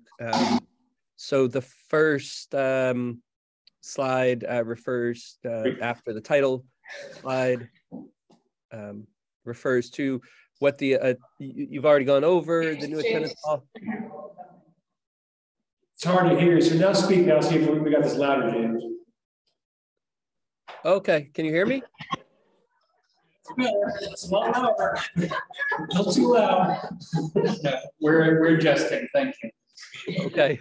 Thank you. Am I on the right slide? Yes, that's perfect. Thank you. Thanks, James. So our attendance policy echoes the K-8 policy that you just saw, with a few operational differences. So we've included at the high school level, operationally, the phone numbers, exactly who you're calling, the personnel involved in that call, and the times of day we're expecting the information about student absences. So we have that level of detail. That's one difference. Another difference is extracurricular eligibility, consistent with past practices. So we do have a rule in the high school that we maintain about needing to arrive in class by 7:30 a.m. In order to participate in extracurricular activities on any given day. So that is in our policy, but not at the other levels. We also, in those extraordinary absences, we want to make sure that that students who are ill on and can't attend school are also not participating in extracurricular activities. So we made that that slight distinction, but still, if you're religious observance, in a kind of appointment, a court appointment. We do have a lot of students who are involved in different kinds of court appointments every now and again. That sort of thing, they are allowed to participate in extracurricular activities. Our policy also includes language where we encourage them to get back to school on a day they have an appointment. They come, they have the appointment, they come back to school and then participate in extracurriculars. If the timing is such they can't come back, then that's documented and approved by the assistant principal or principal that they can participate that day in extracurriculars, even though they didn't have an opportunity to come back to school. Folks sometimes take liberties with that. Also, college visits was something we added to the high school policy as an extraordinary absence, that it also allows folks to participate in extracurriculars. That was different than the K-8 level. Sorry, Ben, I just want to say we have makeup work timelines in our policy as well for makeup expectations for fewer than 10 days and then 10 or more days. So we make distinctions in the makeup work timelines to give empower students and their families and teachers to collaborate on making sure that the makeup work gets done. Since at the high school level you're working for credit in courses, that's really important that we include that. And then we have a specific Gloucester High School communication expectations for reaching that. You saw the yellow, orange, and red level on the K-8 policy. There's specific high school specific, what happens when you're at risk, what happens when you're chronically absent, and what happens when you're severely chronically absent, what kind of communication happens. So we've laid that out, that's specific for the high school, but it's very much in the spirit of what's at the other levels, just grade level appropriate. So that's it. That's the attendance, our wrinkles on the attendance policy. In our handbook, I made, after consulting lots of folks, made an adjustment to graduation requirement to reduce the number of computer technology courses required from 2 semesters or 5 credits to 1 semester. And the reason for this is the opposite of what you might think. We're not actually lessening the amount of computer technology students have. What's actually happened is we have computer technology that is content specific in nearly every course in the school. It's one of the things that's just happened. It's, you know, so what does that look like in a biology class is different than what that looks like in an English class and what that looks like in a vocational class, but all the classes are really deeply teach students about computer technology in the discipline they're working in the class. So by reducing from 5 credits to 2.5, we're able to save us from this ever-growing list we have of courses that count towards the computer tech requirement, and reduces the amount of accounting that especially families and counselors are doing to make sure students stay on track for graduation. It's a one less widget to keep track of, and then test it against the more than a dozen classes that account for that requirement is really what it's for. So it's part of kind of honing and simplifying and focusing, because tech is throughout our school. It's one of the things we've definitely seen grow through the COVID difficulties. So that's that small adjustment. And then I just wanted to, these are mostly just information and operations cleanup issues, but I wanted to share them with the council. We've included gender neutral pronouns everywhere. We did a search for any place we were saying, she, he, or, him, her, made sure there was either included or that there replaced the other pronouns. So we're gender inclusive of our gender neutral students. We created gender neutral guidelines for formal game day attire. We do have a policy. We have students dress up for game days, right? Dress formally. And so it was very gendered language, but where we have non-binary students on our teams, it needed to make that language gender neutral. So we did that. It's pretty easy to do. We've included guardians along with parents everywhere in the handbook. So every time it says parents, we're also saying, and guardians. The next thing is, I don't know if you all have been to graduation, so you know that we honor in our on graduation, we note the students who have received a 90 or higher and the students who received a 93 or higher. The language we've used for as long as I've been at GHS is a little confusing because we refer to those students as honors and highest honors. And folks get that confused with honor roll and highest honor roll. So we're getting rid of the honor and high honor, and we're going with magna cum laude for over 90 and summa cum laude for over 93. And it's fancy Latin. People like that at graduation time. We've made sure that our list of clubs and extracurricular activities will be part of a living document with contact information and times of meetings that lives on our website. It's never accurate in the handbook once the handbook is published. So we're making that part of our living document. That's a real push that we've been working on improving that over the summer. And then that our new handbook includes our new schedule rotation, which is based on the day of the week. So Mondays rotate a certain way, Tuesdays, Wednesdays, Thursday, Friday, as opposed to having a 7-day rotation. All in the spirit of that was by popular request through surveying to simplify the day. Really helps with the transition of folks into our school. And again, it's something people were really looking for after COVID is wherever we can have things be simple, we're trying to go with that. And that's been what we've been asked to do. And we were able to come up with that schedule. That's it. That's it.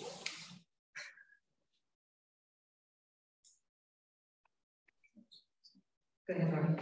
So I may have missed this. It's on the attendance thing, but as I recall, one of, again, like attendance failure, is that what's the word? The policy that we used to have at the high school, or that was changing based on attendance works advice to us. Yeah. I may have missed it, but I didn't see that in here. Because it's not in the policy. Because our policy, sorry, I wanted to simplify. There's a lot that we got rid of. There's a major overhaul, but so what I wanted to do is capture the fact that everything is the same as K-8, except for the slight differences that I mentioned. So the attendance failure policy, the entire old policy is removed, is gone, except for the K-8 policy plus the high school wrinkles. So that's a great question, and I can confirm that, right there, we would be in violation of exactly the policy that the school committee approved if we were. That was one of the trickier pieces of this, and so yes, for sure. Great, thank you. Yep. High school, middle school. So Lynn, thank you, James, very much. First of all, I hope you sign off. Thank you.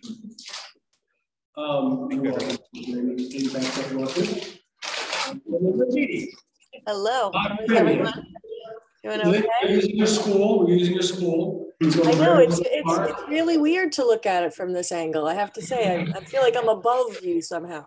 Enjoying the sunset over the Mill River. It's quite cold in there though, isn't it? I was in there earlier today with a group that was working, or yesterday, excuse me. It was they all had sweaters on. There are other areas of the building that are uncomfortable in the other direction though. So. I have another sweater. Okay. Lynn, you don't have anything that you want me to show, do you? Are you going to summarize? No, I went old school. James got fancy on me, and I didn't know. So I have the sheet that I sent ahead. Hopefully Stephanie sent that to you. So there are just a couple of things. With regard to attendance, I can start there. Our policy is the same in the middle school handbook as the one you just went through with K-5. So that was really important to us in this whole thing that we have a continuum, because there were, as you probably know, some pretty significant differences among the three policies in the old version. So I'm really happy that we're able to have a vertical alignment with this, and the high school has some other things with credit reduction and all that they had to deal with and some other aspects, but our policy is exactly the same as K-5.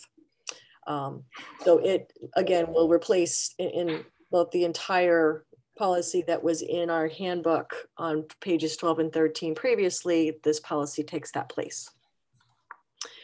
I did make one change to an acceptable dress.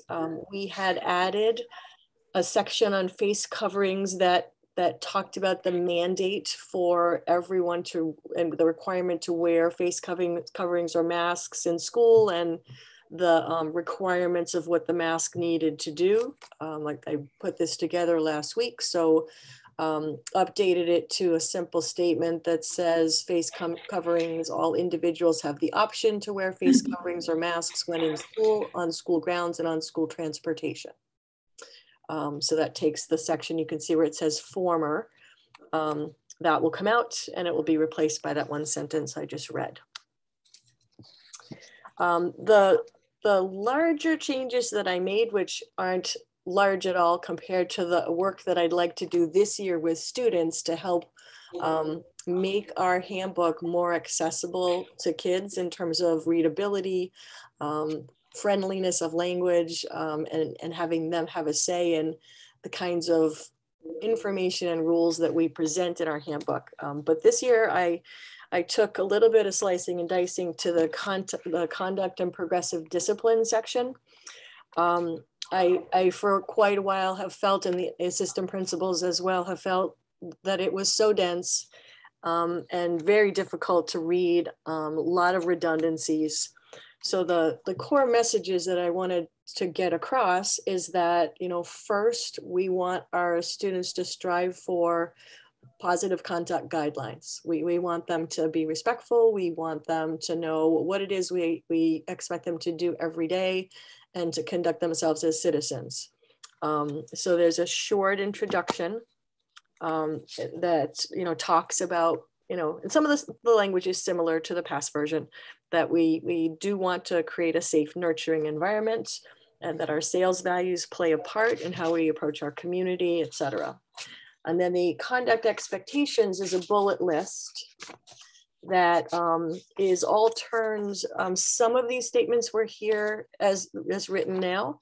Others were, you know, don't, never, that kind of start. So we, with the assistant principals, we went through and changed. So the language, it all starts with positive. This is what we want you to do. We're not giving you a list of what we don't want you to do, because that comes later on in the handbook when we talk about infractions. So that's that first part. And then following that, there was a long narrative, progressive discipline in O'Malley, that this is the part we felt was really redundant and hard to get through. So I shortened it up with the 3 messages. You know, we expect kids to come to school to learn. Anything that disrupts the environment can't be tolerated, because then people can't learn. And then that, you know, it's very important that everything we do is a learning experience. So while we know that kids are going to make mistakes, we, you know, and they're held accountable for those actions when they impact the community, we want all of this to be a learning experience. So that's the essence of what's here, in a much shorter form than it was in the previous versions. I also included the piece that I added last year, with the fact that we've added the PACE program, Positive Alternatives and Consequences Education Program.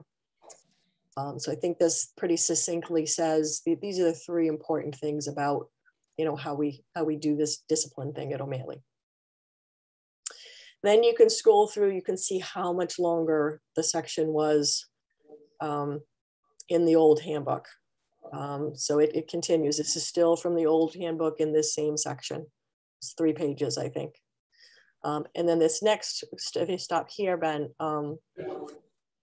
this is the next section just below, is on page 23, is there's a section called Typical Consequences for Infractions, and it's followed by 3 charts, so levels of infractions and what they look like. That's one of the biggest things that I want to put in students' hands this year, to talk to them about the language that's there, to make sure it's comprehensible to them and it relates to the kinds of things they see and want to avoid and they need to understand in their daily life. So right now that part is pretty much the same, but this is just a short introduction to it. It's not terribly different.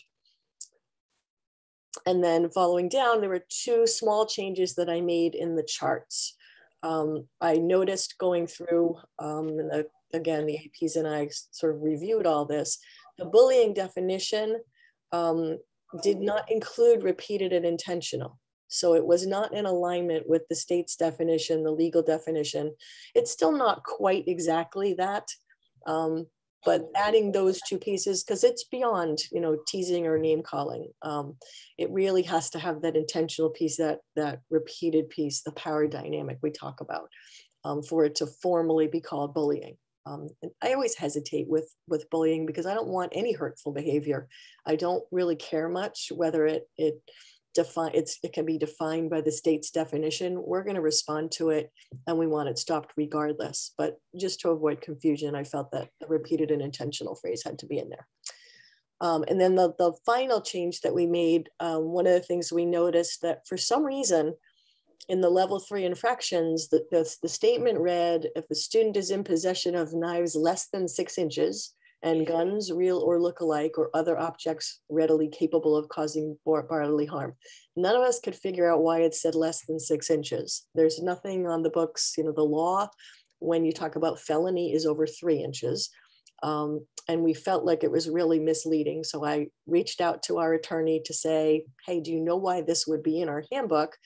And he had no better the answer than us, and that we could come up with and recommend that we take that number out. So it is out, because any possession of anything like that would be a level 3 infraction. And that's it for this year. Like I said, expect next year when I come back to have a whole different version on this, because I'm going to have kids take a gander at it, and which should be a lot of fun. So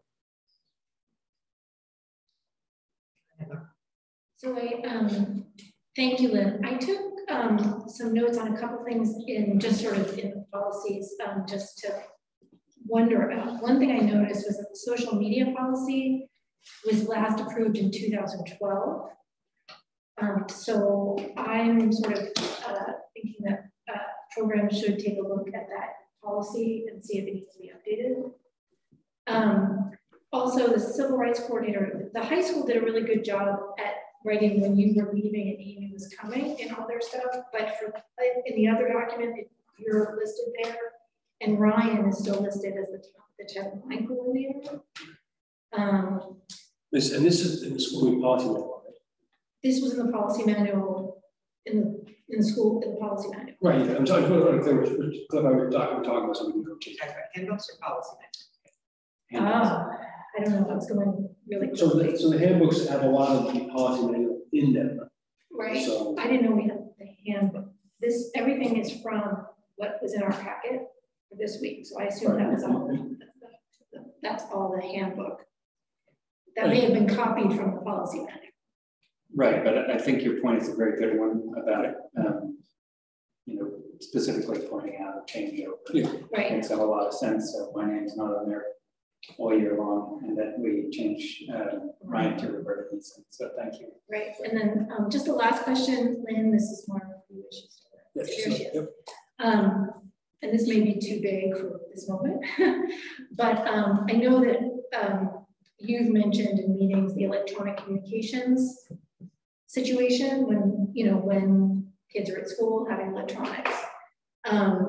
So, and I know one of us sent out articles about these things we've seen. So just to sort of put a bug in that we may want to change that policy, or are we looking at changing, we've talked about kids having phones in class and that kind of thing.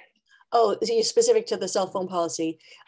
Yeah, great. I'm glad you asked that. So we are back to full enforcement of our cell phone policy as written right now. The staff voiced a strong desire to revisit and revise it. When we looked at it, it may actually have everything that we need in it. And it's that enforcement, both at the classroom level and then in the office level, may be part of what we need to work on. So we're starting with that. I've been communicating with parents and with kids that have come on tours, et cetera, and we'll do the same with staff, that we are back to pre-COVID, where cell phones are off and out of sight when you walk in the building, and that you have two options. You either leave it in your locker all day or you give it to your homeroom teacher. And many of the homeroom teachers have ordered those shoe pockets that hang on the back of your door so kids could put them in there. And the message that I will be stressing with the community to kids and families is, if you don't like either of those two options, then you need to leave your phone at home. We've got phones all over the building, even after school. There's really no reason to have a phone in the building, although we know people go elsewhere after school, which is why the school committee policy provides for kids to have phones so that they have them after when they need them.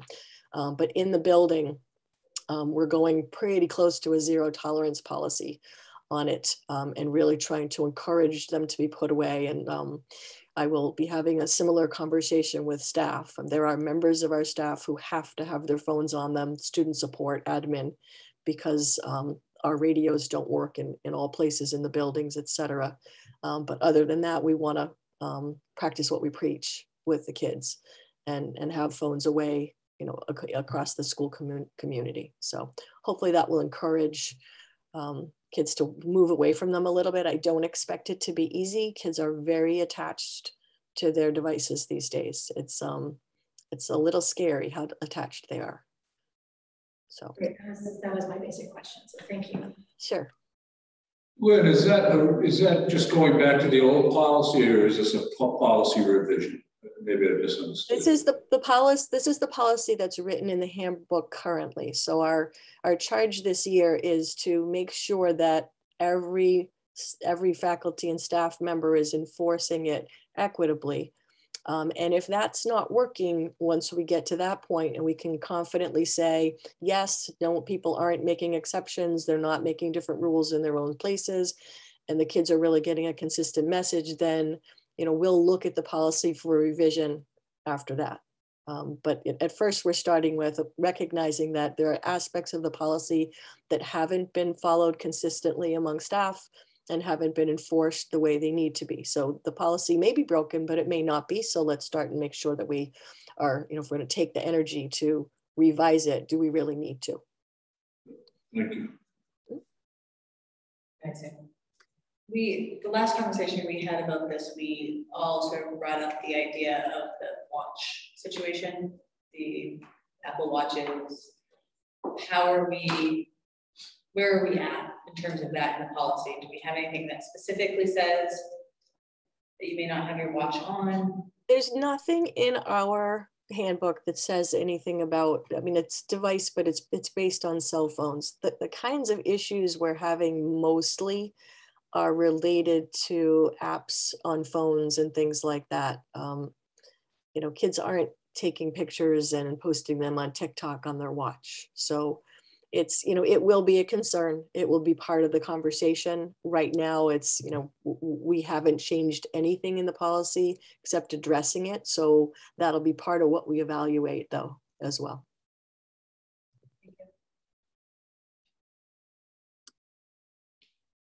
Thank you for going back to the old policy.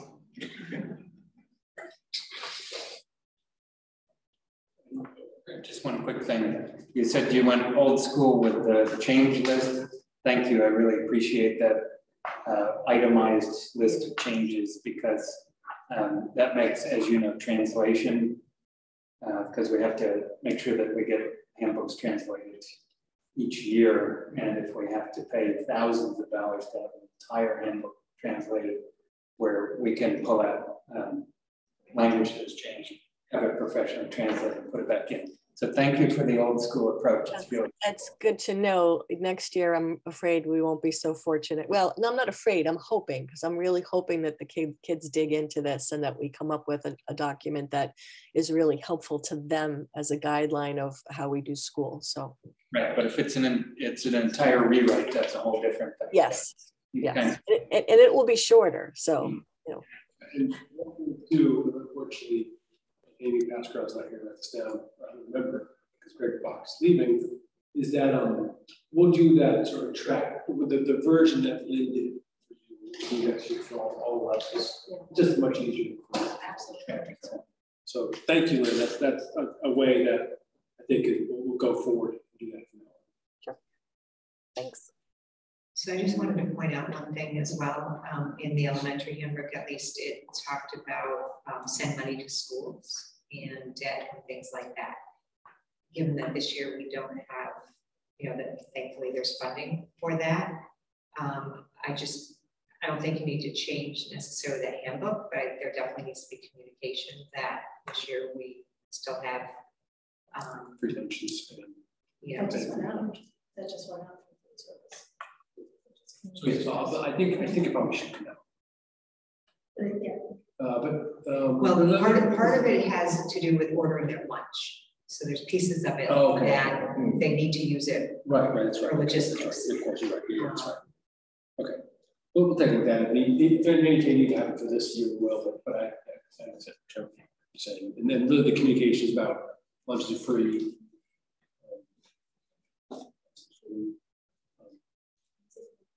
Sure, because we did just get, as an elementary parent, we just got an email about that, but it's not, it's a two-step email. You've gotten this email from Gloucester Public Schools, and then you have to click it, which is just, again, like I didn't click it because I know what it says, but there's plenty of people who aren't just going to take it. So if we can send an email that actually says, hello, school families, again, this year, thanks to this, school lunches are free. It's just a bullet like at the top so that anybody opening an email can see it. Can see the message.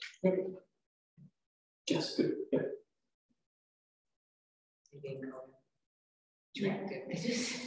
Just fun dancing carrots or something. Steak tips. Steak tips. Steak tips because we don't expect no steak tips, Mr. Melvin. Okay, any more questions? We good? Okay, so we need a motion to approve the student handbooks with language changes if there are necessary to say items we talked about.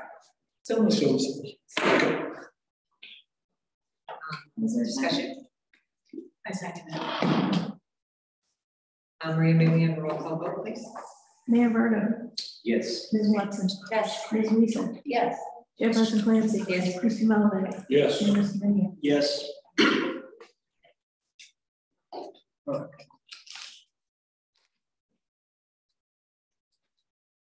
We're gonna skip the transportation readiness, okay, because Lori has been very patient. Yep. And is with us, and she's a very busy person on lots of levels. So let me share this. I'll go through a few things, and then Lori's here to help out by answering any questions folks might have.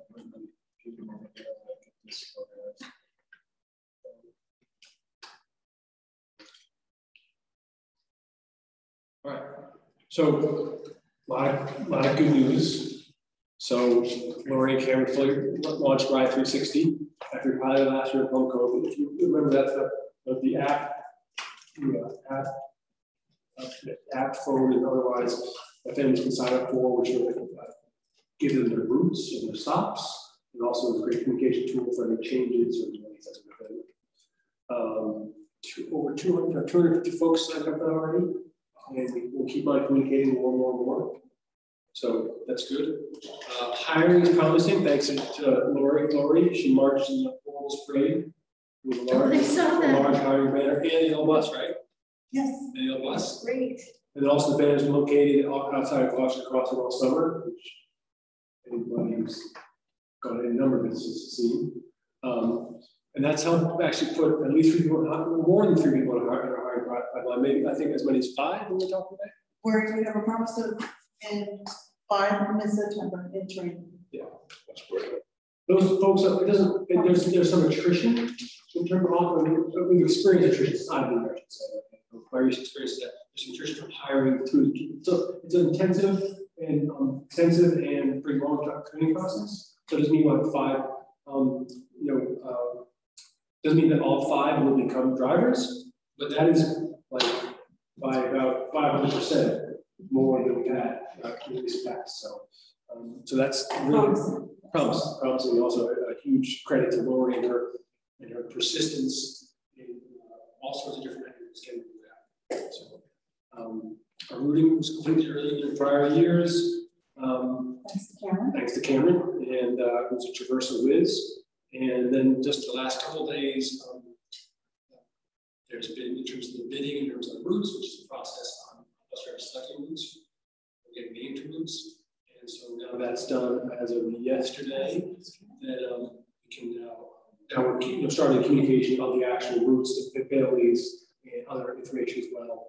And that's going to go next couple of days through social media, managers' website. We'll keep following so they know where to go to get information about where their kids are getting on the bus and at what times. We continue to strengthen our support in connection with kindergarten families. So earlier our outreach, I think we outreached in early August to kindergarten families, all of them. So make sure they knew how to sign up, make sure they knew practices around kindergarten riding the bus, make sure they knew the value of riding the bus, that sort of stuff.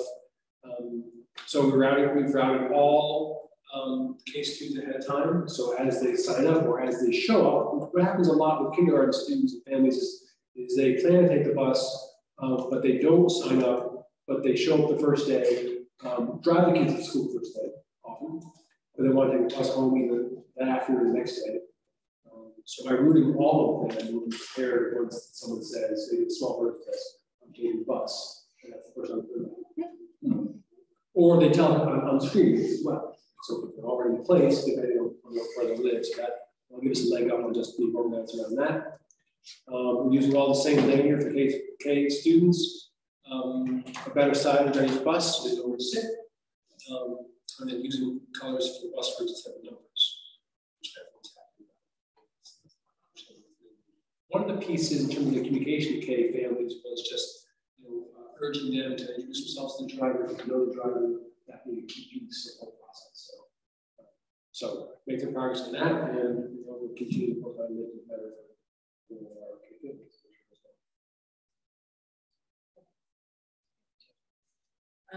Just in relation to kindergarten, Laurie, you weren't here last year when I was advocating for this, but I'm going to continue to just put a plug in for practice days for kindergartners to ride the bus.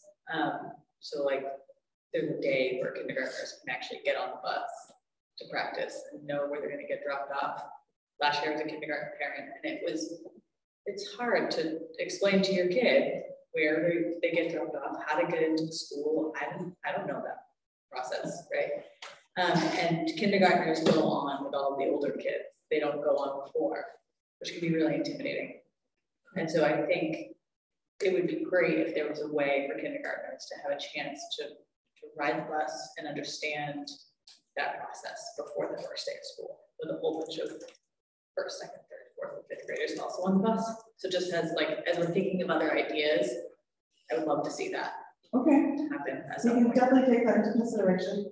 You have a plan for that this year? Yeah, no, I don't think for Although this we year. try to do it kind of kindergarten, like try to push for, can we go around the block to practice? A lot of people disagree with that idea. I think it's more like at each school that's to understand. Yeah, to understand how to get off. It's not a good idea. Yeah, it's a whole different culture. Kids have never, I mean, just even not wearing a seatbelt, right? Like that blew my daughter's mind, right? So like that, it's a big change for kindergartners. I think one of the biggest. So I just want to continue to push for that possibility. Great. I can understand. So two things. So I knew that Ride 360 was being piloted last year, but I've heard nothing about how to sign up or where to sign up, other than my work in my school committee. So I wouldn't have even known that it was available. We are doing better messaging about that. Yeah. It's on the transportation page. On there, how to follow and to do so, and it's on all transportation communication to families on how to do so, and on conversations with families. It's encouraged. And in the next 40 hours, we will see what's going on. Primarily the folks who are enrolled now, or the folks who turned last year, or folks who are new riders this year. Right. That's what we were talking about. Yeah. So right, so you're saying that the communication is going out tomorrow about bus routes? Actually, the bus routes were posted today on the website. So, but again, people have to make a proactive. So here's an example. I'm a parent. I just assume my bus is the same and at the same time. And we are sending out messaging tomorrow in email as well on social media that the transportation routes have been posted to the website. Great. On the transportation page, and that's going to be happening tomorrow. Great. I'm just, sort of, I have the two hats. I'm an elementary parent, and absolutely. And then just on the sort of seating on the bus kind of question.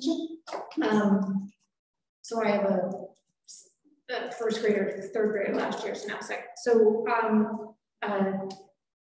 don't know if I know that the smaller kids are supposed to stay towards the front.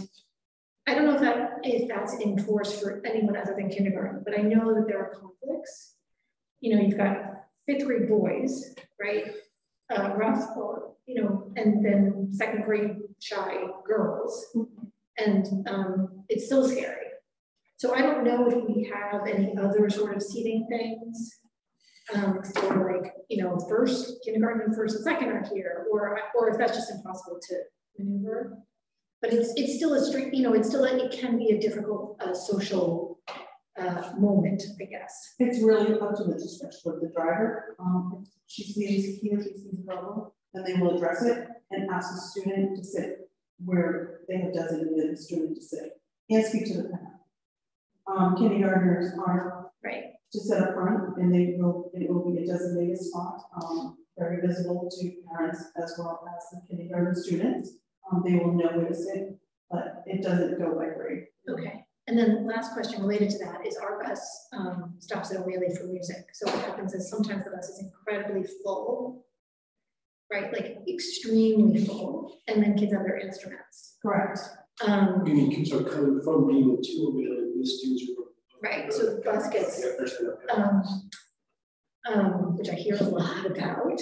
And I'm just wondering, like, is that sort of split among between buses, or is that just like one bus that happens to be, because it happens to be one bus, one designated bus, that usually takes the band student on their particular day, designated, so they are not split. I see. So that makes for a very, very crowded bus. It can. We try and pick the bus with the less number of students, and the quickest time to get them here to only in order to be here.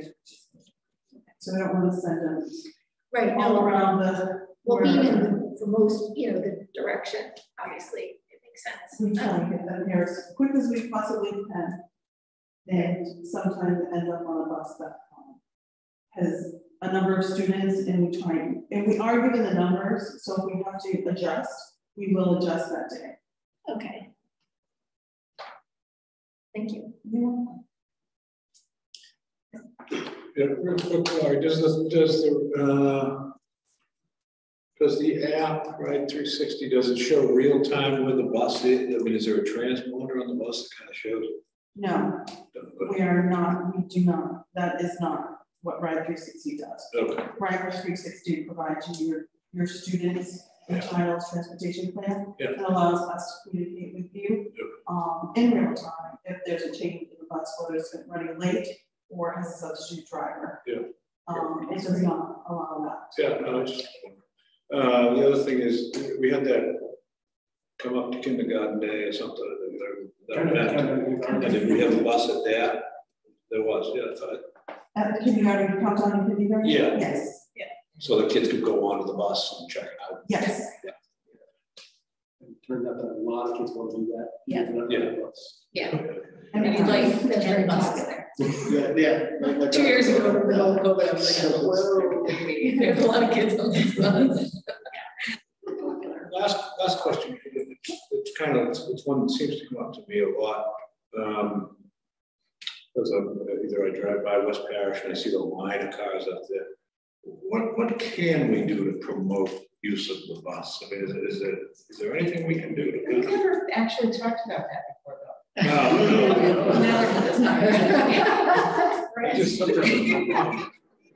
It's no hazing.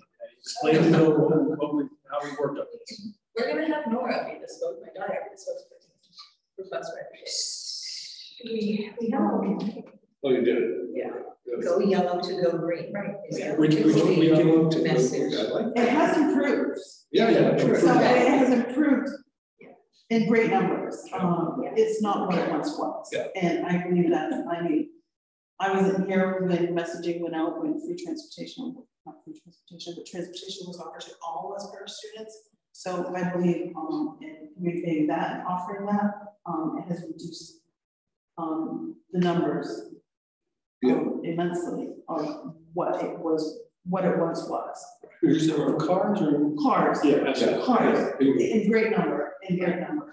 I've been out there and the line has almost been around the corner. Not working here for Gloucester, but being out there for someone else. It's much improved. And also, it's that campaign. I mean, first of all, we're one of the few districts, not many districts, that offer free buses, right? Especially on the shores. Right? So school committee's choice was a good decision last year. We continue this year,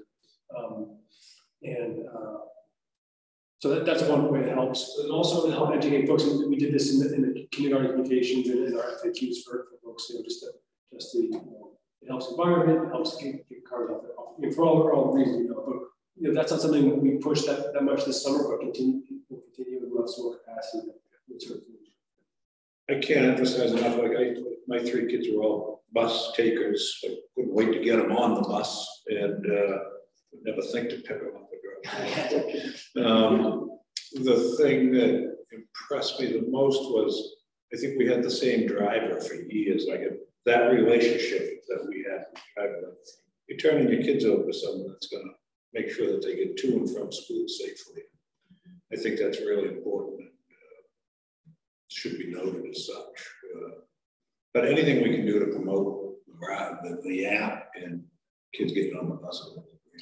And I will share with you that it's mutual with the drivers as well. Yeah, they enjoy their families and they enjoy their students. I've had those conversations with drivers here, Gloucester drivers here, who stay on their run for a number of years because they enjoy watching the children grow and move on, and they enjoy the families. Absolutely. So it is mutual. Yeah, good point. No, it's happened. Just to say, there's a few groups that have it and some don't. The consistency. What is the consistency? The consistency is not forever. Yeah. No, there's changes. There are changes. Yeah, I am done. So, you know, for the newbies here, what kind of feedback have you gotten to why people? I mean, was it because there was a cost to it previously, and then people just got into the habit of working? I think people just in the habit. Yeah. Of being with and maybe the kids got that expectation of having their parents drop them off.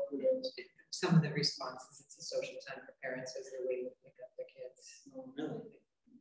We can do that at the bus stop. And we did, I think one of the least reasons was really the financial, and you know, based upon asking, because it was offered to some families and we still said no thank you to be on it without cost. Right. So I think it's a change in behavior. I mean, Safe Routes to Schools is the Mass DOT organization that helps advise on all these kinds of things about sidewalks, and they love for speed bumps and things like that at schools and all that stuff, proper signage. And they have an education program on kind of that whole, you know, 26 cars equals one bus, right? So if we're all, you know, in this for the environment, some of that messaging also help parents. It's also the congestion, like they were saying at the new school. Right. A lot of people are concerned about that. Right. And what was the expression about traffic? Like traffic's not the problem. Like you are part of the problem. Right? Right. So if there's an alternate way, you can be. Yeah. My kids love the bus, but I'm wondering also about the colors you mentioned. They're not going to be my kids are bus 16. I shouldn't maybe divulge that in public, but so why colors?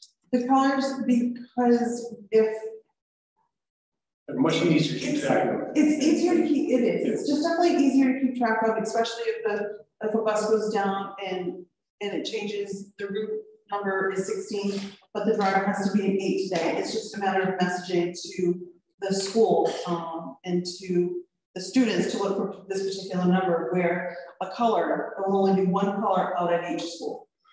So the color there will only be one bus on that color, and if there's a different change of a bus, because that particular bus goes down, the color will always remain the same.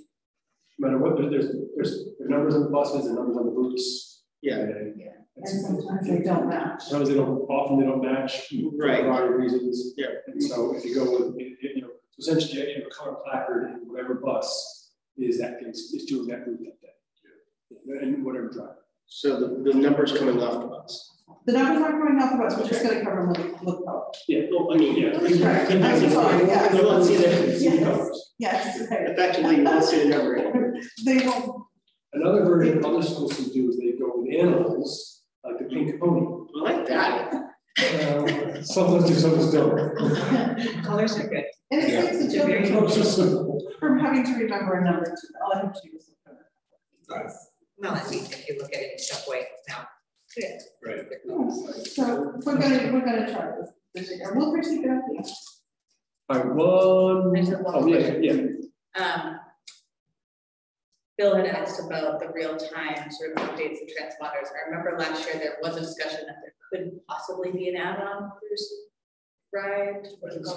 Yes, there could be, but right now we're gonna work with families this year and get them on board with Ride 360, and then we'll discuss and talk about that maybe next year. Right. Yeah, no, that would be great to know. It could be an add-on. And I think you'd get a lot of people to sign up pretty quickly if they knew that they were getting like a real time. So they can fly across town. Or just leave their house like 3 minutes before the there. Well, there could be a problem, but but right now, this year, we're gonna concentrate on kids, with families and see what we can. There's a lot of people who are asking, like, is this, you know, like a GPS, right? And no. So we might have to add that. It wasn't crazy. I heard that. No, it was a discussion. It really was a discussion. There's a lot of parents excited. Maybe just so one more slide for translations. We want to set the you know, just sort of set the table here as we start the school year. And there's a couple of things. So there are also some challenges, you know, so driver resignations, a couple of recent driver resignations, short on drivers at the start of the year. We have a good pipeline, but we're still short right now. Okay, that's I mean, we're consolidating some routes, you know, to manage that. Maybe routes a little longer, more stops on the route. Buses won't be overcrowded. Okay, and a reminder to folks, those in the room and also those listening at home. At the beginning of the year is always challenging for division in every district. Okay, the routes we sorted out. Gloucester still summer beach traffic. The circle, the cut, the Grand Circle, and the cut can be really problematic. You know, especially new families don't always know. Let us know they need transportation until the last minute or after school starts. So there's just a lot of sorting out. There is every year. We expect it. We folks and also families to expect it. And you know, within a couple of weeks, almost all it gets sorted out. The buses, you know, arrive earlier. Companies go earlier, drop off, you know, on the right times. But they're just some kinks. Those are. So just want to remind folks of that and ask for patience. You know, Lori and Cameron and their team do a fantastic job. And it's always just a little bit of work. Anything to add? I think that covers it. Great. Thank you very much. Thank you. Thank you. I appreciate it. And then we're going to go back a couple steps. Can you step up? He's probably warming up. If you go outside that door, it's like 20 degrees more. All right. So I think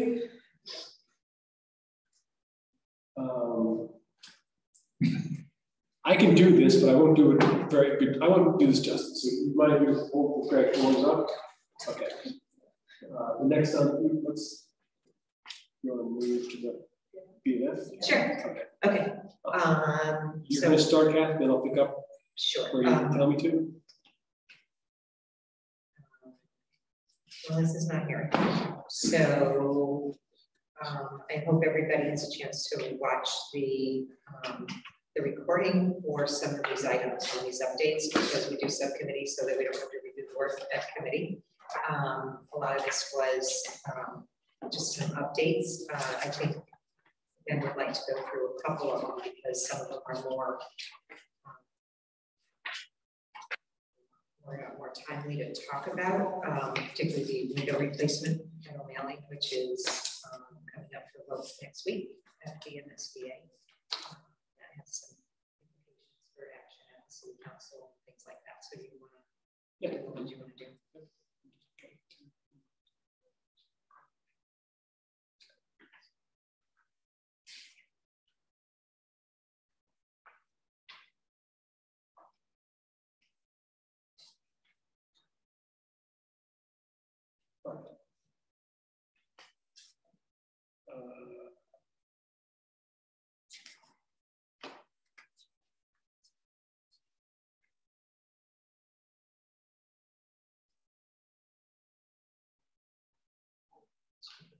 Okay, go backwards. Yes.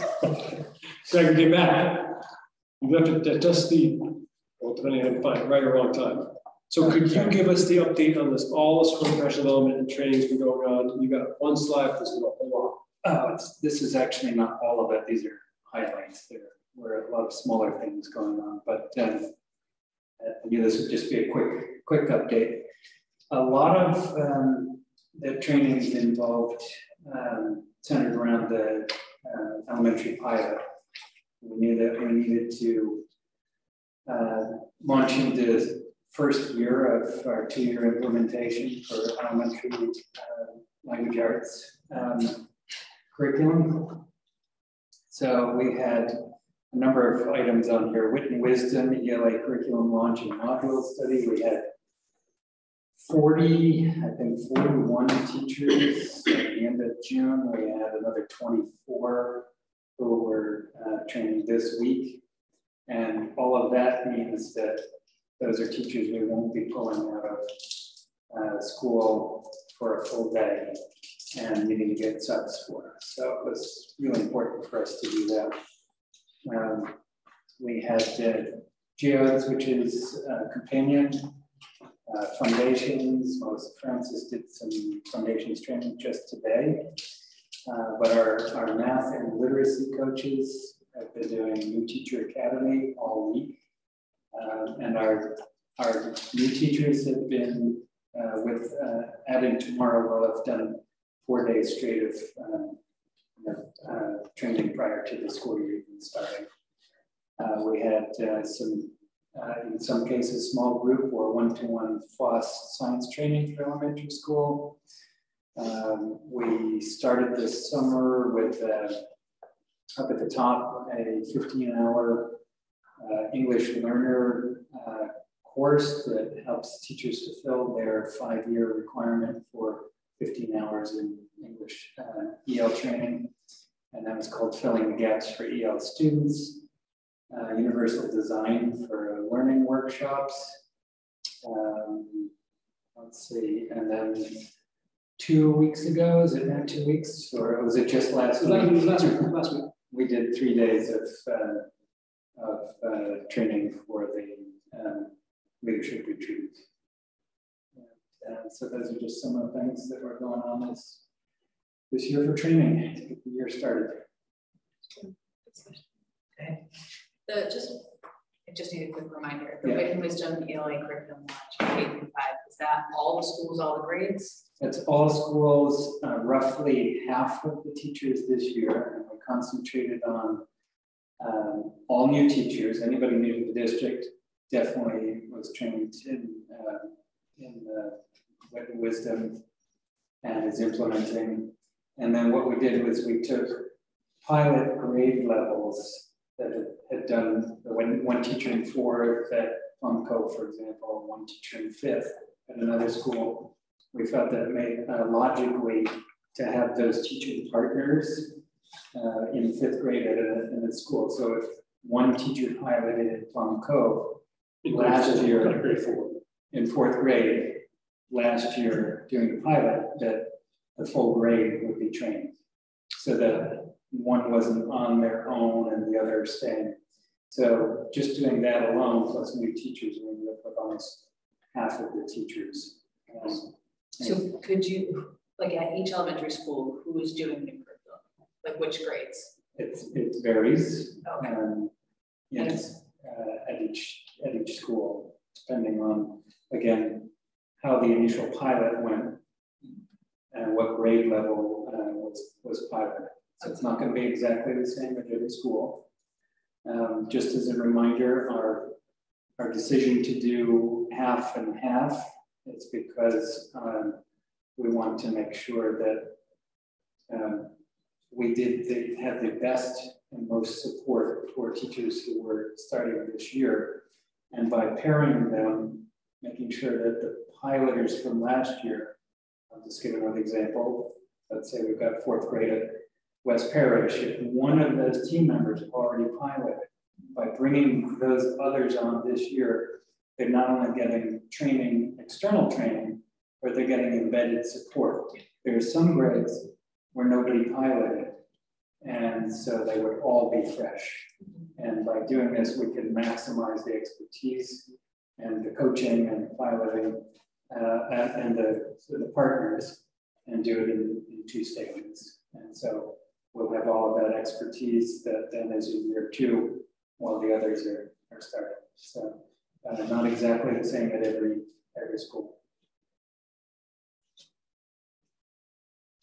Okay. All right. We'll do this. Thank you. So just I'm going to give you a couple updates here, and as Kathy said, quite timely, also quick. So we gave you a quote that I believe about mailing. Okay, right. So this is the timeline. We are, as Kathy said, in our SBA board meeting next Wednesday, today to be approved for work here to replace all the windows and all external doors. Also that thing up there, skylight. And all the clear storage, so in the comments out there, all the windows that are sort of skylight, all of them are replaced. And so it's called Accelerated Repair Program with the state, and it is accelerated. We have 30 days after the approval of the board to sign a PFA, and 90 days from that for the city to secure the funding for it. We're talking about that moment, so already working with the mayor and his team to make sure that that's in place, the process in place to get those approvals. Construction documents are completed November 2022, and then bids are going to proceed later this year. Bidding starts happening in December. The work will happen next summer to substantial completion. In terms of, I think since we last met, not quite sure. Oh no, since we last met, the schematic design was finalized. I think we shared that number with you before last school year ended. What has happened since then is the MSBA has reviewed the schematic design and returned with us to total project cost has been adjusted to 6.4 million, adjusted downward 6.4 million, and they've told us what is reimbursable of that design. And 3.5, just over $3.5 million reimbursable at a rate of 6.64%. That means that the cost to the city will be $2.8 million. We have to make the funding of the whole, the total costs available, and secure that funding, and then they reimburse us. This week that it doesn't really we will still only have a maximum cost of $2.8 million, but essentially it happens on a reimbursement basis. The reimbursements are coming, fast enough essentially that they have costs, especially the project is happening so quickly, as opposed to the new building that happens over a number of years. So. And then that's just details I've already explained in terms of the amount of reimbursement, but there's also some contingency in the project, and so the reimbursement could potentially go up to $3.7 million if we use all that contingency. The hope is you don't, but it's there just in case. So for the sake of public consumption, can you highlight that second sentence in the first bullet? So yes, so the effective reimbursement is 58%. We're paying for every dollar of this private cost, the city's paying only 40%, which is a great deal. Anything, particularly in large projects like this, where really the intention, I skipped the intention here. The intention is to, as we're doing very well in all our buildings today, is to make sure they can last for long term. And that requires ongoing upkeep, maintenance, repair. Also requires, modernizing them, and this will help them become much more, become much more energy efficient. Cooler in the warm months and warmer in cold months. Save on energy bills, sort of thing. And also make sure that more comfortable learning environment. More comfortable learning environment and working environment, of course. And 8 days you will be above freezing. It may help, but there's some other factors there too. Can I just point out too, because one of the complaints that's been going on forever is that the city never invested in their buildings, never did routine maintenance.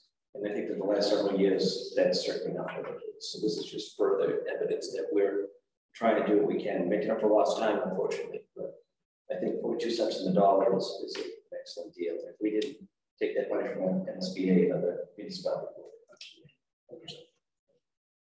and this is a project we didn't think we actually be in the pipeline for another year or two. The MSBA, right as soon on our first attempt, and we're going for it. So another piece of proof that our buildings needed these windows. Right. These are the original windows and many cases original doors, and this is what we do. Is the city? I mean, obviously the city's aware of what is it a one-time payment that the city makes to cover the city's cost, or is it? Like Dan said, we'll have to bond the full amount, and then as the bills come in, we pay them, and then as we submit them to MSBA, we get reimbursed them, so we pay down the loan faster. And then these are the next steps, and sort of cover these two. But MSBA approves the project funding agreement on August 31st, and we have to decide, we'll get back to you as soon as next week, we'll just what that process is, and we'll report back to you the good news later that night, because that's obviously our school meeting. We've got to approve the funding for the total budget within 90 days. And then continue with the bids, finish the construction documents, prepare the bids. So the bids go out in November, December, and work in December 2023. We'll take the modular work up to another level next year some part, which will be all windows doors here. So move on to playgrounds. So the only sort of updates as we last provided the update, which I think was in our August 3rd meeting, is that we've identified, on the process, identified the installers for the projects, completed the procurement process. But the timeline remains. Dismantle playgrounds. When we know we have a deliverable of the playground, the new ones, okay, we won't do that before. That could happen in late September if our installers assure us that they are ready to install. It also may go into November, October, November, but the key thing is that we'll work in a way where there's no playground for the least amount of time. But what's important there is timeline for installation may change a little bit. That's supply chain. So there is a chance that this gets, when we got quotes were those timelines from September into next spring. And even with these folks, there's a possibility. They've assured us that they can go, I can install in November, but I just want us to approve it. So we're going with Eddie O'Brien with the Plumco Playground. And then Grenice is the contractor the city works with for the for leveling surfaces. DPW will take out the old equipment. Grenice will level the surface and get ready, prepared for the installation. And then Emmy O'Brien at Plum Cove will be installers. They have the equipment. And then we'll work with the engineer with the community, school community, organized by the PTO to install the surface, which is engineered wood fiber. So this this table shows you that we anticipated that it would be about $169,000 for purchase installation. The quote came in at just over $162,000, so we're under by about $6,500 on what we expected for Plum Cove. Oops. Beeman, we're going with Compan. That's also the same company that's going to be installing the playground at that new East Gloucester Vets building. Again, they came in underneath what the estimated cost was. Estimated cost was over $200,000. They came in $176,000, so there's a difference there, almost $22,000. So that's good. Coming under what we anticipated in the budget for.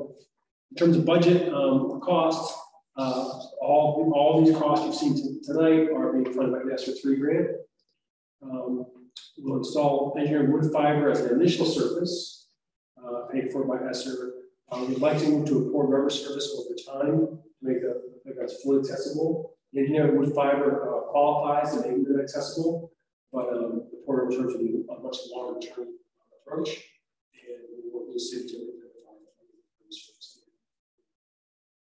This year, so yeah. What is engineered wood fiber? It is like pellets. Oh, okay. Yeah. That compacts and still soft, but yeah, that makes sense. It's a fake wood bar. Is that what you're saying? I don't know what it's like. Yeah, I just like It's not wood chips. No, it's not wood chips. It might be like sort of the fake version. Yes, what I was going on. Yeah.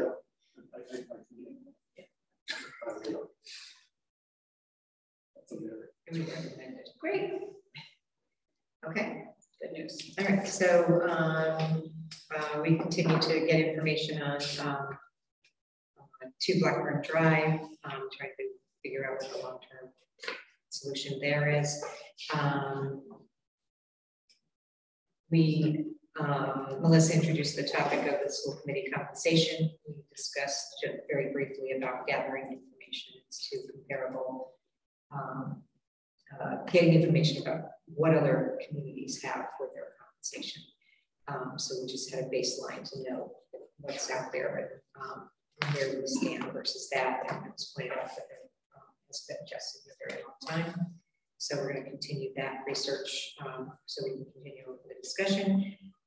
We also had discussion around the building use policy, the procedure and fees, but nothing was decided. So we are continuing that. I think we're supposed to meet ideally probably maybe an extra meeting in between now and the next regular BNF, or at the latest it will be at BNF the next time. I think the fees that have been brought forward we're comfortable with. We've looked at the packet. It's just the category of which organizations might fall into what pay scheme there is. Yeah, so we continue that topic. And since I'm the chair and we're moving on to action, we can take action from the BNF meeting. So the other item that I did not mention yet is the administration brought forward a recommendation to increase the substitute worker wage adjustments for food service and supervisors and crossing guards. So we had a discussion on what those rates were, and it was explained as to what those rates are relative to what our current contracts are for those particular positions. It's also brought up that it's sometimes very hard to get these substitutes. And so we unanimously approved, and I will make a motion that we approve an increase in substitute pay for food service workers, noon supervisors, and crossing guards to $16 per hour. Second. Discussion. What was it before? For food services, 14. Yeah, 14. Yeah, $14.50 for food service, $12 for food supervisors, and crossing guards probably $12. Yeah. And these are the substitutes for the regular crossing guard. So the $16 hour is lower than what our employees earn. And there are not a lot of substitutes in these areas, so the impact on budget is negligible. I guess a little.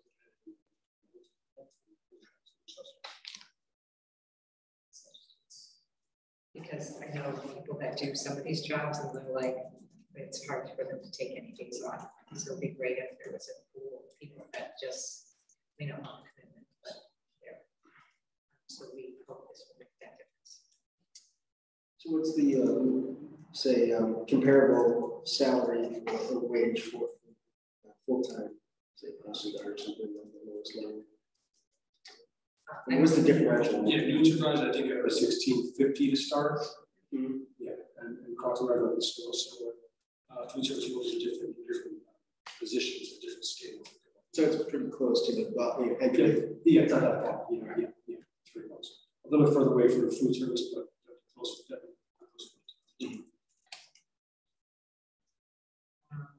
Maria, may we have a roll call vote, please?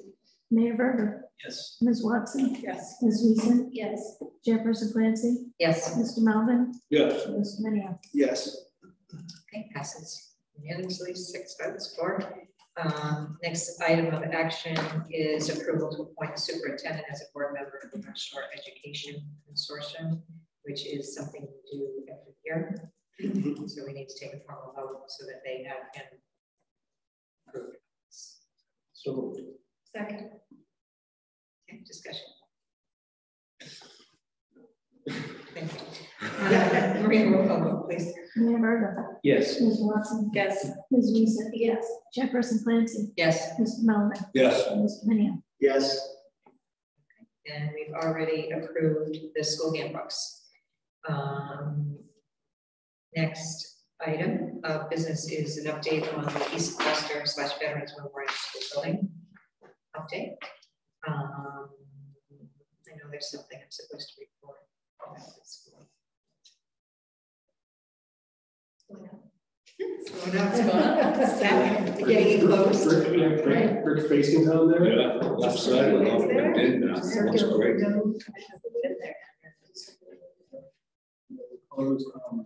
Hoping to do some this fall, some of the a fair bit of the ground.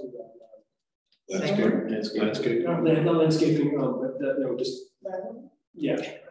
What do you call it? Should we probably with those engineered wood chips. Grading,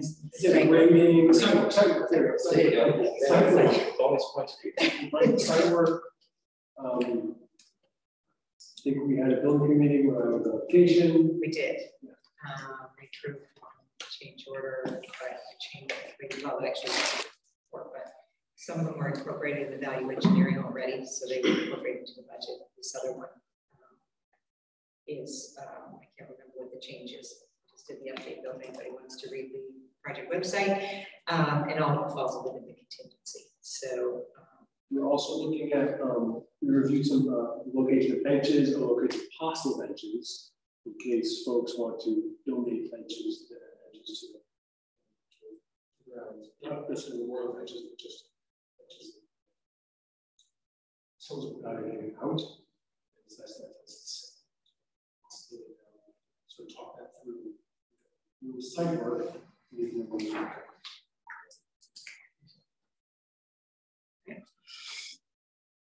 And our next meeting is second week of September. It says obviously. Yeah, next week. You're talking about the building. The building. Okay. Yeah, building. The school meeting is next week. Can't get enough for school. Okay. All right, so that concludes our regular business. We are going into executive session for the purpose of discussing a personnel contract pursuant to Massachusetts General Law, Chapter 30A, Section 21A, and we'll return to open session to adjourn. Second. Sorry. Okay, Maria, call vote, please. Mayor Verga. Yes. Ms. Watson. Yes. Ms. Eason. Yes. Chairperson Clancy. Yes. Mr. Melvin. Yes. And Mr. Mayor. Yes. Thank you to those attendees that hung in here with us tonight. And so we will sign out of here and will not return. We will adjourn. We will. We will come back to public, but we don't need to go into Zoom to do it. So we'll have no discussion or anything after that.